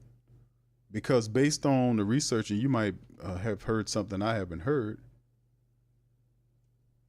about that, but it had not been established that it was a non-football injury. The Saints haven't volunteered any information to clarify this, bro. They're already moved beyond it. Like, if we dealing with it, and whatever y'all talking about, we don't care. We just gonna do it whatever the way we do. That's how they rolling with. That's how the Mickey Loomis is rolling with it. So I don't know if it's non-football related at all. But I'm just asking the questions because, like I said, just asking questions. Derek Carr was seeking a trade before the restructure, which means that he was healthy to seek a trade because idealistically you have to pass a physical for the trade to go through, because most people are not going to accept you on, okay, a trade if something's going wrong, right? Especially if it's something like a shoulder issue, like you gonna need surgery on, that's enough to squash the deal. But if he was healthy enough then to request it, like he was seeking a trade with the Giants, there was real rumors there saying, that was valid, saying that he was in that, looking in that. I'm like, okay. So between then and now, where did this happen? Where if it was, so like I said, it's something funny and stink about the whole deal, man. It is something very rotten about this whole deal. And I'm thinking the top culprit is Mickey Loomis. That's what I had to pivot back to Mickey Loomis. I think he's it. So yeah, I don't know, Randolph, when did he get hurt? He says, it's had to be a reason they have been scouting the QB class. I know I said that, Randolph. You and I on the same wavelength with that, my brother. You're on the same wavelength like with that, because I talked about that. I said, yeah, they were really scouting these quarterbacks very hard. Like, you've seen the Saints moving around a bit, but they talked to all of the top quarterbacks, that they could do in this draft. And they were really going hell bent at it to the point where it kind of looked, the energy kind of put them towards Shador, and they kind of linked the two in the Saints. And I'm like, damn, because usually that don't happen like that. Usually they'll be cool and they'll approach and move around. But this time you really seen they got really aggressive in their energy toward certain players to the point where you like, okay, damn, yeah, they really like that guy. So yeah, you're absolutely right. So they been knew it. It's just, when did this happen? That's the whole point. And I don't know, fam. I don't know if we'll ever get that information. So if it's non-football or not, you're probably right. But who's to say one way or the other, bro? It's just not how. That's not how you do it. Slim said this is a cover up, in my opinion, because they knew they screwed up with Carr's contract. All right, Cap Man. It says you can bet your money, it's going to get. He says it's going to get, or already is getting investigated. They're not going to let that slide. Okay, thank you. What's up, St. Doug? He said he'll probably blame it on the lingering injury. But the Saints supposed to catch it. If they blame it on the Saints are supposed to catch that. That's up on the Saints medical staff. The Saints medical staff have a foul up. We won't. I don't know if we'll ever get that. John says, dude is the worst QB ever, who somehow, some way keeps getting contracts and getting paid. I feel like he's either one of the Freemason boys, or he's the major dirt owners of Goodell. Okay, thank you, brother. All right, Slim said he can't fake the energy with the Who Dat Nation. And yeah, indeed, bro. Randolph said the injury had to occur after the trade demands. Think about how abruptly all of a sudden trade talks died down. I thought that was in collection because the Saints had already kind of started working on the restructure. Because I know a lot of that started happening once the Saints started pivoting to, we started getting word that they were working on Derek Carr's restructure. Then you start hearing the trade talk die down. You know what I'm saying? So like I said, I see we're trying to restrict and find a timeline of what that happened, because based on what we was following, a lot of this stuff just doesn't make sense. I mean, I understand you get hurt, but to the point where you need surgery, one would think it was non-football related, which would be on Derek Carr, but they are not giving any information about that. So even the insiders don't know, bro. Ian Rappaport was saying he don't know. But all he can tell you, like I played it earlier in the broadcast, all he can say is that the Saints knew. He said that they knew. And they still gave him the money anyway. So that's on Mickey Loomis, fam. That's on Mickey Loomis, more so on him than anybody. That's just terrible, isn't it? Just like I said, I'm without words on that. Matt Jones says, secure, are we going to face any consequences if he is diagnosed with a lingering injury? I don't know, bro. Louisiana, thank you for, bro, says hell no to Aaron Rodgers. Okay, thank you, bro. I want to say thank you very much. Picking me up, bringing me back to this one. I appreciate you, bro. And the poll was saying 87% of the family members are on with you on that. And I asked that for the poll. Should the Saints bring in Aaron Rodgers to start for 2025, yay or nay? 87% of the Who Dat Nation says hell no. And 13% says yes. So that poll is just a complete blowaway. Sean, thank you, bro. Chantel says, Q, Saints need to look at maybe getting Brock Purdy. 49ers want to trade him. Are they trying to trade Brock Purdy? I thought they was trying to, they got rid of all those people in the attempt to kind of sign him. Now they're trying to get from up under him. Is that what's going on with the 49ers? Is that what's going on, Chantel? Because I remember they got a lot of the 49ers people they were getting rid of, and some reports was indicating that they were kind of pivoting so they could sign Brock Purdy, because Brock Purdy was the guy, So that to me is very interesting. I ain't been on my 49ers stuff like that. I've been entrenched with the Saints, but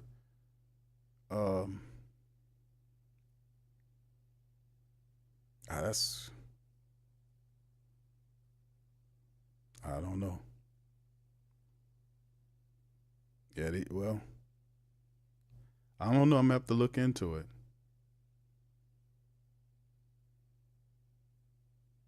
Well, they say they right, I'm just doing a little brief research on it. They say they're still working on this agreement. But, at some point you think they'll end up getting that done. I don't know. That's strange right there. They were doing all this stuff. All right, Quavo says, Mickey Q. Mickey Q. How do you really feel about being hoodwinked by Derek Carr? Hold on now. Well, number one, hold on there, 504 Co. Thank you for the question. Hold on. All I can say is Derek Carr is a great quarterback. When he didn't hoodwink me. I basically, what we did was, we gave Derek Carr's money. He got a family, and hold on now, he's a good guy. He's this generation's Joe Montana. And listen, let me tell you something. Hold on now. Derek Carr is a good guy. He's a great quarterback, and we have to take care of Carr's family, and that's what we did. You got to take care of your friends. I took care of Sean Payton. I got an extra draft pick. And I sent players to him, and we cut the kicker, and then so that he can have him over there. He needed a kicker, and I told Dennis Allen, put that goddamn guy in the street. Sean needs a kicker, so we cut the kicker and sent him to Sean, and we help out when we can. You gotta help our friends, because that's what good friends do. You gotta help out guys. Okay. All right, thank you for the question. All right, see, Mickey got a big heart and a big mouth for us. That's all it is. You got to help out your friends. All right, Dr. Gray says Purdy wants to get paid if he couldn't win on the star-studded team. How will he do with the Saints?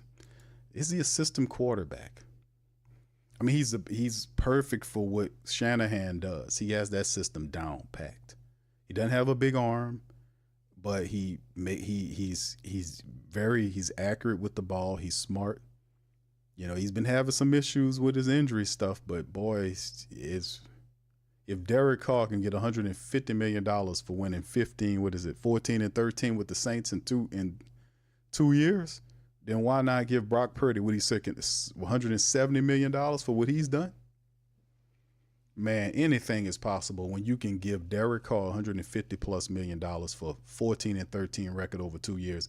Give Kirk Cousins $180 million for whatever he did in Atlanta, and Purdy saying, well, all this stuff I did, I can't get $171. Man, listen. I'm just saying, man, the numbers is staggering. Don't y'all see that? That's right. Hold on now. You guys, goddamn it. That's Joe Montana right there on the screen. Hold on now. All right. Yeah, Mickey Q says it, man. That's about right, right? You heard what Mickey Q said. Mickey Q said it right.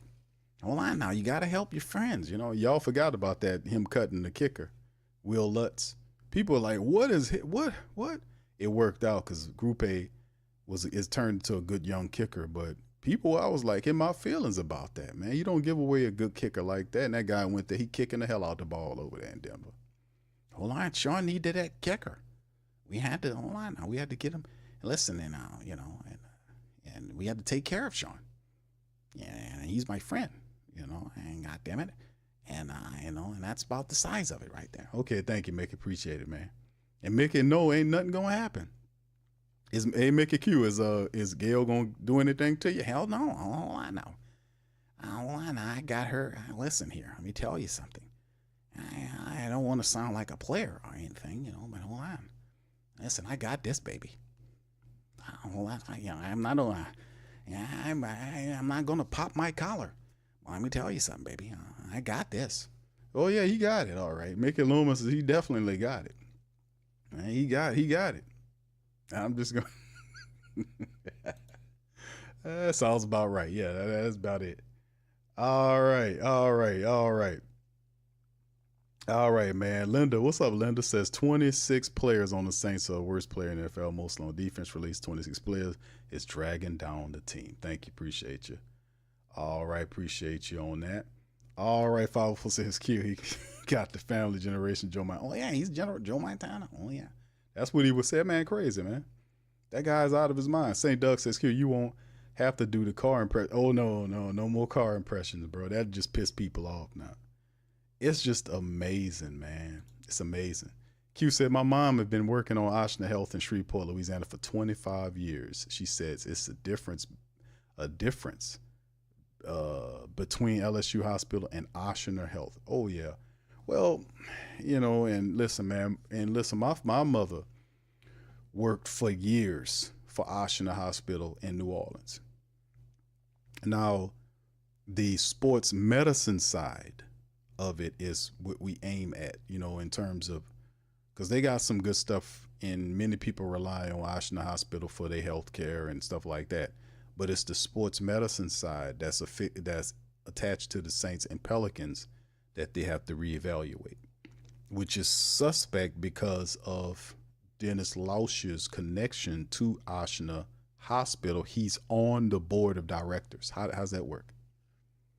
So even if you pinpointed the fact that the healthcare issue that the teams, the professional teams, both the Pelicans and Saints are having, because they both complain about injuries. Mickey Loomis, y'all heard it, complain about injuries for the last several years. You heard Griffin when he complained about him. You heard Willie Green blame him. And I'm saying they just read up with with Oshner sports medicine side, the sports medicine side recently. They signed a new agreement with them, which that's not fixing nothing. Because your players are repetitively hurt at a level where it's stopping your team from winning games. If that is what you believe, then you got to know that's the truth. You got to know that, hey, man, this is a bad arrangement. Then this is subpar service. Then what we need to do something else. I'm saying the Saints, why even partner with a health system at all? The Saints have more than enough money to build their own medical staff, littered and loaded with some of the best doctors you can find in the country. They have access to tens of millions to billions of dollars. They have all of the resources. They can do it all in-house. They can do it all in-house. They don't have to pivot and do this stuff. You know, I'm just being honest with you. If you want to fix it, there's ways you can fix it, fam. Spend some money on it. That's the only way you're going to fix it. Complaining about it don't do nothing. Because aren't you tired of hearing it, though? I mean, they're blaming it so much so that I'm like, man, they're blaming the injury monster so much so it's got me looking at it and saying, hold on. We know injuries is a part of professional sports, but how do you explain other teams that are still winning despite injuries? It's not luck. Luck has nothing to do with it. You got to have the right trainers, the right people in place. And there's different regiments, there's different ways, different methods, because everything is, not everything is equal. Not everybody's medical staff is equal based on what we're seeing. But I know if you're the Pelicans, how are the Boston Celtics people able to play together to the point where they win in championships? Or OKC or Miami or anybody else that's competing? How are they able to compete year after year, and year after year you sit up here talking about, well, injuries wouldn't have stopped the team down here, Q. We would have been good. Come on. Once every now and again injuries, we might be cool with that, but not every year. For like 5 years and 6 years in a row, the Pelicans blaming injuries for everything. Saints got up here and blamed injuries last year. And like I said, that's disingenuous because it's not entirely all injuries. It's bad coaching. They never say, you'll never hear them guys get up there, obviously, and say, you know what? To be honest with the supporters who we get our money from, the reason why we just didn't do what we didn't study hard enough. We didn't totally 100% commit to what we was about. Well, I don't know what we was thinking about, but we didn't have championship in mind. We wasn't organized enough as a team. Our head coach was a guy who didn't have any accountability. He was too lackadaisical, too disorganized. He chose favorites. He fractured his team. We didn't like that. They had people that were actually talking like that. That was Lattimore. They restructured his contract at the time and was trying to trade him and made him out to be the person that was the bad guy in the locker room when he was trying to bring light to the fact that this is not how we win games. Alvin Kamara talked about it. Mickey Loomis didn't want to pay him his money and made him wait. They gave your boy, the linebacker, his money before they gave it to Alvin. Well, how disrespectful. But that's how they do it. That's a dumbass, non-accountable idiot that don't know how to run the team. You should supposed to know when the team is sliding off of the cliff into the volcano. We don't need to hear from DeMario Davis coming up here talking about have faith and then the team walking off into the cliff of the volcano. But we know we can't get him to keep it real. He ain't gonna come out and tell the truth about the team, not as long as you're paying him. And that's just how they are. They're agents for the team. A lot of these guys are agents for the team. They company men. Regardless of what the image they uphold, these people are company men. They won't tell you the truth because they're getting paid by the machine, and they won't dare tell you the truth and jeopardize their little bread to tell you the truth. So, I see it as such. So, it's what L-Dub says. Even Cam Jordan was up there last week talking about, that's what he does. That's what he does. You don't even have to talk about that no more. Well, last year we going to win it this year, but that's, the injuries. And then he'll turn around next year if they fail and talk about injuries stalling out the team. Miss me with that. Cam Jordan needs to just take his ass on and just go talk on NFL.com or wherever else. Just go somewhere. Just go. You're not getting any sacks anyway. And at this point, you're just a high-paid cheerleader. Let's keep it real. You're not getting no sacks, man. We don't need you sitting up here advocating for injuries and all that, all this F stuff, man. Get out of here with that. Well, it was the injury, so it wasn't bad preparation on your end, Cam, and your teammates. I remember them backups, Cam. I remember them backups. Them guys did not know that playbook. Them guys wasn't handling their business in practice. They got into them games. They ain't even know who the hell they were blocking. I seen those games, Cam, when the defensive line for the opposite team would shift. They had the Saints snap count down to a science. And when they knew when the ball was about to be snapped, they slid They slid just to create confusion with the Saints offensive line because they knew that them guys wasn't communicating and that one or two of them on that line would slip through and knock that quarterback down or run him out of there and force him to run. I was calling it in the games, Cam. That happens because them guys are not communicating on who they got. Guys didn't know how to block and then shed off a block to go to the second level to go get that linebacker so that running back can get there. I seen that, bro. You gonna talk about all those drop passes that they have? How about those drop passes that they had, the easy ones, just dropping the ball? Huh? What about that? How about the missed tackles, being out of position, not knowing how to set an edge properly? How about that? Huh? How about the preparation every damn... See, don't talk to me because that's what I do, man. That's some bull crap, man. Cam Jordan need to go head on, man. Just go, bro. Just go to the NFL Network because I doubt you get 2 sacks next year. All that money for 2 damn sacks. You already got the sack record, bro. Just go talk about it on the NFL, bro, because that's what you want to do anyway. Just go talk about it. You can't tell diehards who know football bull crap like injury stopped the team and don't talk about how you're going to solve it. This is a systemic issue that's above you. You need to be going to the team and telling them, hey, man, we need better doctors, as opposed to come out here trying to spin interference for them. That's not a respectable thing to do, man. You people think y'all fools, man. They think we stupid, man. That's insulting, man. Don't y'all feel insulted by that? They've been saying that for years. It was like, what are you telling me for that? Go tell them and let them fix it. Go tell them. Tell them to fix the injury. That's money. All it is money. It's money. You hire the best doctors. You get the best technology. You go find the people. They're out there. Go hire them and bring them there and start the regimen. Go start. But you don't hear nothing about them signing no new doctors or bringing in any new technology or changing anything up from a health perspective. That's why I do not respect that. I don't want to hear that. I don't hear that Cam Jordan talking all that craziness about injuries. He did that during the Super Bowl. Well, you got this guy went down and this guy went down and that guy went down. Hell, that'd be hard for anybody to win. With this guy going out, well, I'm like, oh, goddamn. So Dennis Allen got fired because injuries stalled out the team. Is that what you're saying? If Dennis Allen was there, was the Saints going to win? Man, get out of here, man. Dennis Allen was backstabbing his own players. We knew that. He threw his team under the bus. We even have, at least James Hurst kept it real and told the truth about that. James Hurst said he thought he was going to be fired after that. Mickey Loomis came in there and chastised the players. That's how stupid Mickey Loomis is, and still end up getting the man fired. That's why people don't respect Mickey Loomis. Them players don't care about no Mickey Loomis, man. And then when Dennis Allen gets fired, what Mickey Loomis comes out and does? He talked about a report that was written by one of the writers that talked about how tight it is in the Saints facility in the parking spots. Well, that's just ridiculous.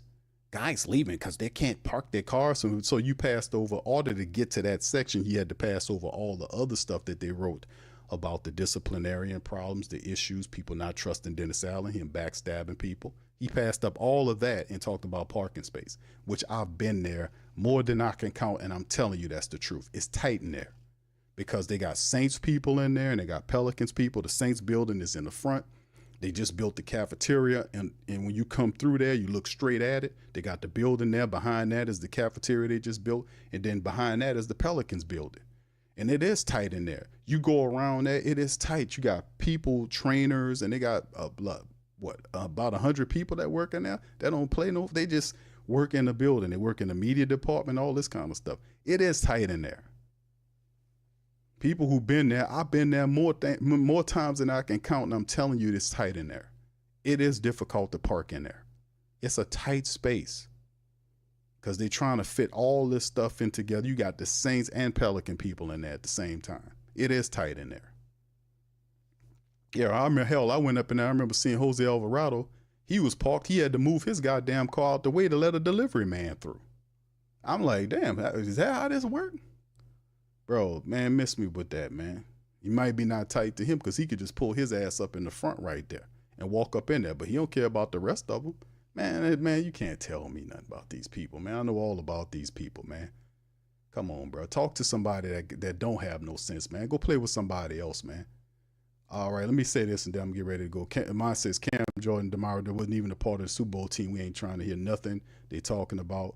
Vilmacher respect. Yeah, DeMario Davis is the spiritual leader. I still would like to hear DeMario's take about what happened with this Catholic Church thing. He quiet as a church mouse on that. What's your take on that, DeMario? You wanna kind of lend the ear to that? The spiritual leader of the team. What about that? What happened to that Catholic Church? Do you think Greg Bensel should be fired for his role in it? How about that? You want to answer that? Come on, man. Miss me with all that. This Hollywood stuff, man. Get down to the meat and potatoes, man. The spiritual leader of the team. What do you think about that, DeMario? Oh, shit, I ain't got nothing to do with me. Yeah, keep collecting checks, brother. Keep collecting checks. Misdemeanor says, I wish they would all put knees to Brees. Go. Viber says LSU College is one of the best sports medicine in the state, and the Saints and Perils don't even take advantage of it. They getting money, baby. My dog says Alvarado had to move his little Steve Urkel car. He did. He had to move it. He was talking to some dude, and he was sitting in the car. He running his mouth. The guy, I seen the guy because I just had pulled up. They had a guy in a bread truck or whatever it was. I forgot what it was. And he was trying to pull around because they were building up at the time in there. They were doing renovate. They was doing something with finishing off the cafeteria. They were doing landscaping, and the guy had pulled in there, and Jose was pulled out talking to the guy. He had to pull the car out the way so the guy can get by. He had to do that, and I'm like, man, it's crazy, but it's not. It's very tight in there. They're not lying about that. It's very tight in there. You know, they try to. It's just. I was like, man, it's crazy. And then the really weird part about the energies is weird in there. It's a weird energy. I don't like the energy that's in there either. It was a weird kind of, I don't know. It was a weird energy. It wasn't no godly energy in there that I was like, man, this ain't somewhere I want to be. You know what I'm saying? You got like when you're around good people, it's a good energy, something like that. It was some weird, ungodly energy in there. I don't know. It was just them. It was just, I don't know. I ain't like it. I ain't like it at all. It was kind of weird. I don't know. But anyway, listen, fam. Listen, y'all finish. The poll question is on me in that poll right here. Because that poll got murked. And that was, should the Saints bring in Aaron Rodgers? 87% of the people said hell no. I like to thank all the people for their vote. There were 200 people voted in the poll. 87% of the family said no. 12% says yes to Aaron Rodgers. At the end of the day, man, we have a week remaining before we get to the draft that's coming up next week, fam. We got some stuff going on. The last mock draft of the season for me, I'm doing tomorrow on our Patreon special.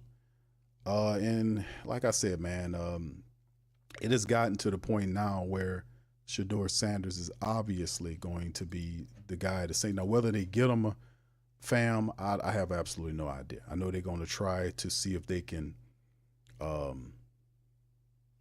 do what they got to do to kind of run up there and put that card in and get him. I don't know. We'll see how it all flows, because something tell me something going to happen. I don't know if it's going to be that easy. But at the end of the day, it is what it is, man. I got one more for y'all before we get ready to go. Shout out to Kyle T. Mosley. Adam Schefter reveals what he would do if he ran the Saints. This is one that came across my desk not too long. The Saints might not end up drafting the QB after all. This is what Adam Schefter said he would do, how he would run the team. New Orleans Saints were recently dealt a tough pill to swallow. Derek Carr has a shoulder injury, and his 25 season is reportedly in question. New Orleans will need to find a quarterback, a new one, whether in the draft or in free agency. The top quarterback the Saints have been linked to is Colorado signal caller Shedeur Sanders at pick number 9 in the draft. Insider Adam Schefter recently took a different stance on what he would do instead of drafting Sanders at pick number 9. This was what Schefter said. Schefter said he would wait and try to entice Texas quarterback Arch Manning, okay, to come to the draft for the Saints to select.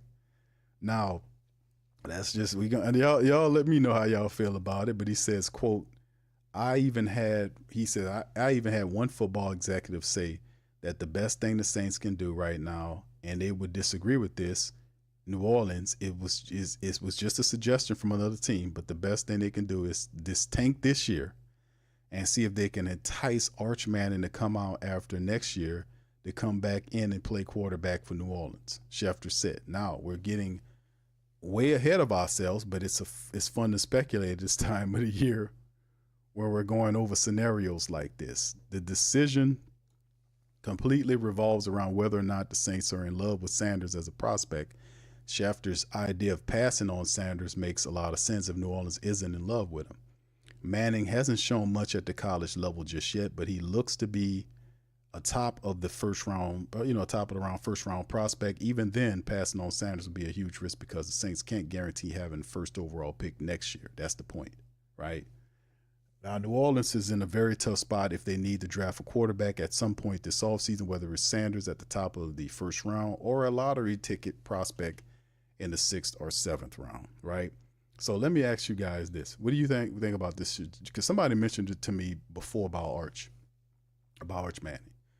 And this is, it's very interesting. It would be a dream scenario to end up getting Arch Manning, but the Saints would have to stink for this whole year to get him.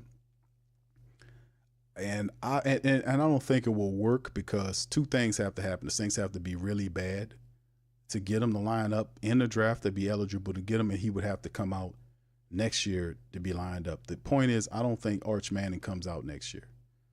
I don't think he comes out until he's after his senior season. I like I said, I just think that a lot of stuff that we see with guys like Arch Manning, like the Manning's period, they like to do their full four. Like a guy would come out because of money or something like that. Like I said, they got money. Matter of fact, he got a nice NIL deal that he just recently signed. Let me see. What's Arch? What's his NIL deal? He just signed a nice NIL deal. So let me see. Yeah, 6 days ago. He signed an NIL deal. What is it worth? Let me see. What is it worth? Do they tell you? Yeah, he just signed an NIL deal. They're not telling you how much it is, but I know it ain't for no cheap money. But he just recently signed one. Yeah, let me put it on screen for you guys to see. Yeah, he just recently signed an NIL deal. So, I mean, like, this is his first year at the helm for, like, as his full-time starter because Quinn Ewers kept him on the bench. That's how good Quinn was playing in Texas. Kept Arch Manning because they was trying to get him out there. But Quinn was playing really well, kept him on the bench. So, I don't think he leaves until after he's a senior because that's the mode of the Mannings. I don't think he is going to go anywhere until, he does his, after his senior season. I don't think he comes out early. I would be surprised if he does, but that's based on how the Mannings operate. I think that he stays in. He comes out after he's a senior, kind of built his legacy a little bit. I don't think he's a one and done deal. I think he'll probably be there. And like I said, man, I wouldn't it'll be a dream scenario if it lined up with the Saints like that. But me personally, I don't think that you want to do that. If you got Shedeur Sanders, and Shedeur Sanders is a good quarterback, he can help you win games, get into the rebuild this year. It is what it is on Arch. Just get into it, a deal, get Shedeur. He's a good quarterback. You can build, or whoever you got, build up, and let's take it forward. Not waiting on Arch Manning because I don't think he comes out next year. And I don't think the Saints going to be worse enough to get a first-round pick if he happens to be there. So I would have to say no to that. But what you guys think about that as well? I don't know, man. All right. Let's see. Protect says, Brother Gregory said, I got you, bro. Hold on, bro. I got you. All right, Aaron, hold on, I got you. Wyo says Aaron Rodgers arrived. I'm a Steeler. Okay, all right. I want to say thank you very much. Picking me up, bringing me back to this world. Yeah, so you switching sides, Wyo? Is that's what's going on, bro? You gonna take the black and gold off and put the black and yellow? Because that's what it is. It's black and yellow, like your boy. You had the song Black and Yellow back. You're going to take the black and gold off to put black and yellow on, brother. Damn. And brother Gregory says, yes, bring in Aaron Rodgers and draft Sanders. All right. I want to say thank you very much. Picking me up, bringing me back to this world. All right, we got to put Dick Gregory up. Stop, y'all keep talking. Huh? You keep talking, man. And you shut the up.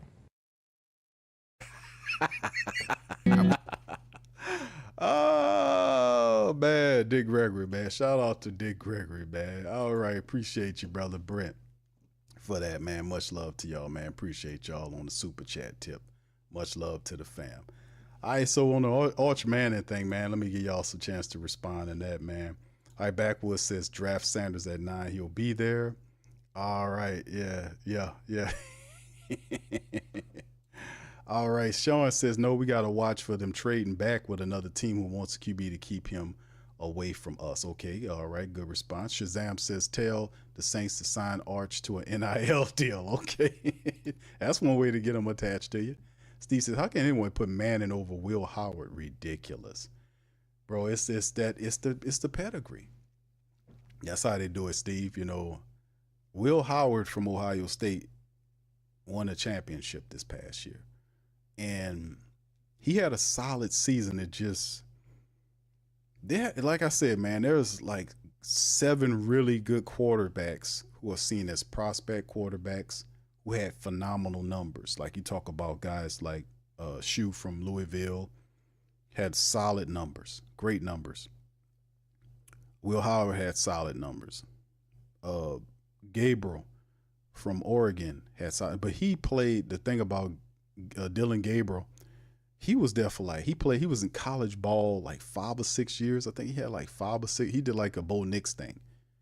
And I was like, damn, that's why that little guy is so good. You know, he make all the plays. It'll be interesting to see where he goes because he's like 5'9" or something like that. Very small quarterback. Where does he go in the draft? That'll be interesting to see what happens with him because he has fantastic numbers passing the ball behind big offensive linemen. Accurate, you know, have a nice touch on the ball, you know, that kind of stuff. But they had a lot of really good quarterbacks that are seen as developmental quarterbacks. Some guys have ribbon. We talk about McCord, who led college in passing yards this year and several other stats. But at the end of the day, you know, it's just who do you like, you know, in terms of the NFL scout. Not every scout is created equal. Not every team views these guys the same. Somebody might have a guy like Shue at higher than most teams have them. You know, some people see Jackson Dart as a first-round quarterback. Believe it or not, they have some people that see him as that. Some people see Will Howard a lot higher than what he actually, you know, than what some people see him. So, I mean, it depends on who's drafting. But they got a quarterback for you, depending on who you are. They got quarterbacks, period. What's up, John? Shout out to you, man. Good to see you in the chat, man. Yeah, we'll see. Vibin says, yes, said take advantage of opportunity, Spencer. Yeah, Spencer's going to do that. No doubt about that. No doubt about that, man. He's going to definitely do that. All right, yeah. Huh? That's right. Huh? That old Dick Gregory, man. Talk. That old Dick Gregory. Rich says, Q, give Rattler a real shot with a real coach. He going to get his shot, bro. I'm telling you, we not the emphasis is on Shador, obviously, because he's a celebrity style quarterback. His father's a Hall of Famer. He done some stuff there in college. You got a flashy name to him. So Spencer's kind of in the cut, and while all this is going on, he's working behind the scenes. Y'all seen the reports of Spencer Rattler at working out and in the facility. What else is he gonna do? Right? Sit around playing video games all day. If he has a playbook, if Moore has a playbook or whatever he needs to, he's probably the first one that got it. He's the first one in the building, probably the last guy to leave. What else is he going to do? Like I said about last year, like if you're a backup or a player, period, and you get paid to play football, man, that's what you should be about. You should be studying that playbook. You should be working on your stance. You should be working on your technique. You should be lifting weights. You should be having your routine, your regimen, your eating habits together. You should be, if you're getting paid to be a professional athlete, you should be at your best. If you're a backup, you're getting paid to do something, to play a child's game handsomely. You know, they got people that got jobs, real jobs. They got to go do this type of stuff and all this. And if you're getting paid to play a child's game, you should be all about yours. That's why, like, I don't have no patience for bad backups, because you have more time to prepare than anybody. What a backup doing when the starter's out there sitting on his ass waiting? A lot of times you got to be ready to go. And these guys we seen last year, these guys wasn't ready to play no football. That Ali Udo dude was garbage. That Cedric Wilson Jr. to me shouldn't even be here, because he was signed on to actually be a compliment. People forget who he was when they signed him, but he was supposed to kind of replace Michael Thomas and be the big physical receiver opposite of Chris Olave and Rashid Shaheed. People forget that when they brought him in here. If he was so bad, he fell all the way down. You start seeing these other guys go. When I realized the fit is bad, and how fast things move, and you got a losing culture, we got to speed this up. We got to get players out that don't fit and bring ones that do. I mean, I'm sorry, we got a team that's failing. We got to fix the failure. We got to plug the holes in the boat. All right, thank you, bro. Appreciate you. I want to say thank you very much. Picking me up, bringing me back to this world. Exactly. Spencer's working out. Told a Glock boy. You know, he's definitely working in the facility. So we'll see what they got, man. Whoever you draft or whoever you put in there, Spencer Rattler will have to compete with him. And if he's on his game, he'll get a shot.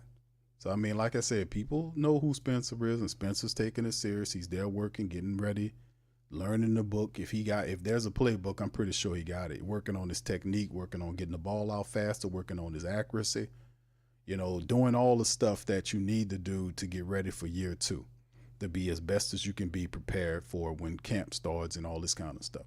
Because he'll have a shot. This is his shot, and I'm pretty sure he recognizes it. His shot, he won't squander it. He'll be there competing. Yeah, that's what I'm saying. Bub Means is going to push Cedric Wilson out the door. That's Mickey Loomis restructuring these people.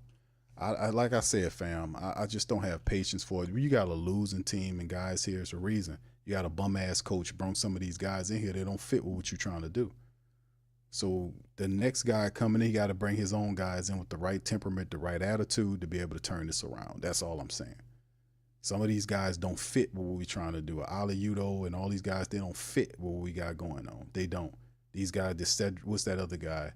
Shane Lemieux, whatever his name is, he got to go. All these other guys like that couldn't block, that didn't know their assignments, didn't know their playbooks, them guys, y'all got to go, man. We don't have time for that here. We trying to win something, man. Time is of the essence. We trying to win. All right, so anyway, man, let me get out of here, man. Listen, I appreciate y'all for being on the live. Do me a service, man. Please do me a service. Hit the like button. If you haven't already touched upon it, hit the like button. Also, feel free to sub up if you're not a sub. Also, please do me a service and share the link. If you haven't had the opportunity, wherever you socialize, it don't matter, Facebook, Instagram. Shout out to my people on the gram listening. I see you, Mad Drummer, and all ways, dumb, all wisdom. Shout out to y'all and the rest of y'all in X and all the places. Much love to y'all. Y'all hit the like button. Also, feel free to share the links on wherever you socialize. It helps out the platform. And check out Mint Mobile. Links are in the description section below. You want a deal on your cell phone, trying to save some money, check out Mint Mobile. They got a discount there, sale going on. Teach Henley for the brothers. Want to get their skin game tight so they can, look right.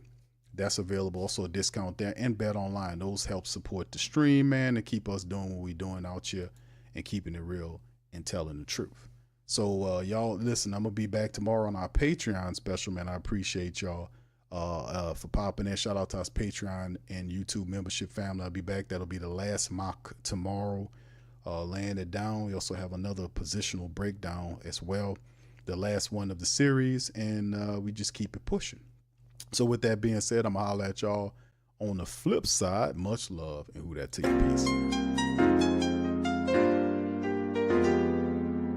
Yeah. Boogie like Benson, I'm a who that. I'm a who that. Long as I'm living, I'm a who that. Lose or winning, I'm a who that. Sports Coma, yeah, this is where we do that. Where we do that, where we do that, where we do that, where we do that, where we do that.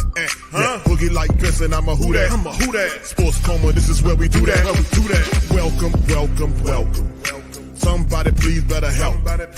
Running this thing like Elf. I thank God every day I'm not a felt. Go to YouTube Live with Big Q and the guys. If you ain't ride or die, the bandwagon get flipped. Been marching in, that was way for the ring. I was yelling out your shade for the championship. Bucking on town, duck down. Falcons, pluck, get shut down. Panthers ain't much touchdown. The vision really belong to us now. So much hate on the Saints, you could probably tell. Ever since Bounty Gate hit the NFL, when things seem fishy, then you probably smell the crooked referees or Roger Goodell. Yeah, running like this, and I'm a who that. Every day I'm living, I'm a who that. Lose or winning, I'm a who that. It's the Sports Coma, this is where we do that. Where we do that at. Where we do that at. Where we do that, where we do that, where we do that at. Boogie like this and I'm a who that. It's the Sports Coma, this is where we do that. You're listening to the Sports Coma with Big Q and the guys on the PRO Media Network.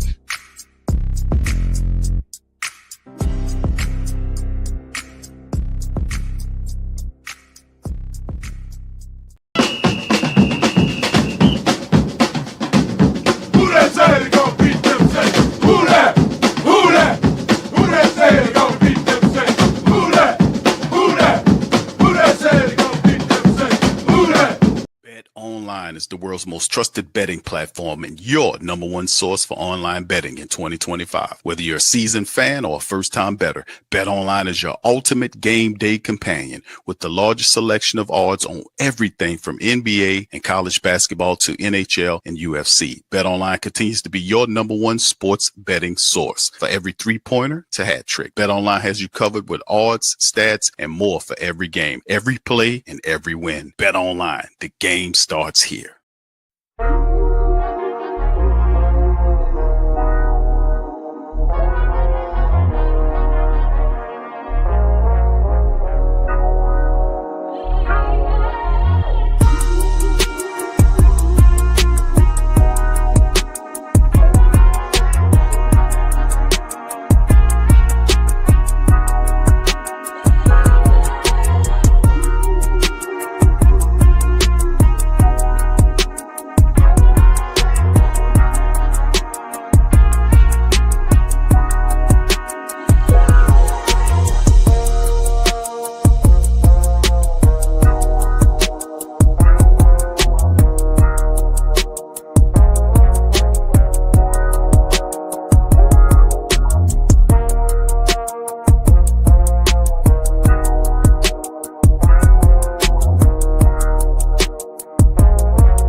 WhoThatDaily.com. That's right, the WhoThatDaily.com. Your one-stop shop for everything New Orleans Saints, New Orleans Pelicans, LSU Tigers, even the top flight boxing news. So if you're a Who That and you're looking for a place to stay up on your team, WhoThatDaily.com is your site. The WhoThatDaily.com. That's right, the Pro Shop is the platform store where you can go and buy all the latest merch to support the platform. Available at the Pro Shops, we have dozens of hundreds of products available for you and your family. Unisex tees for men and women, hoodies and sweatshirts, tank tops, kids and baby items, long sleeve tees, mugs, pillows, wall art, bath bedding, face masks, phone cases, stickers, bags, fanny packs, socks, hats, and many other items. Please feel free to check out the Pro Shops. The link is in the description section below. Remember, it helps the platform continue to grow. Check out the Pro Shop and Who That too.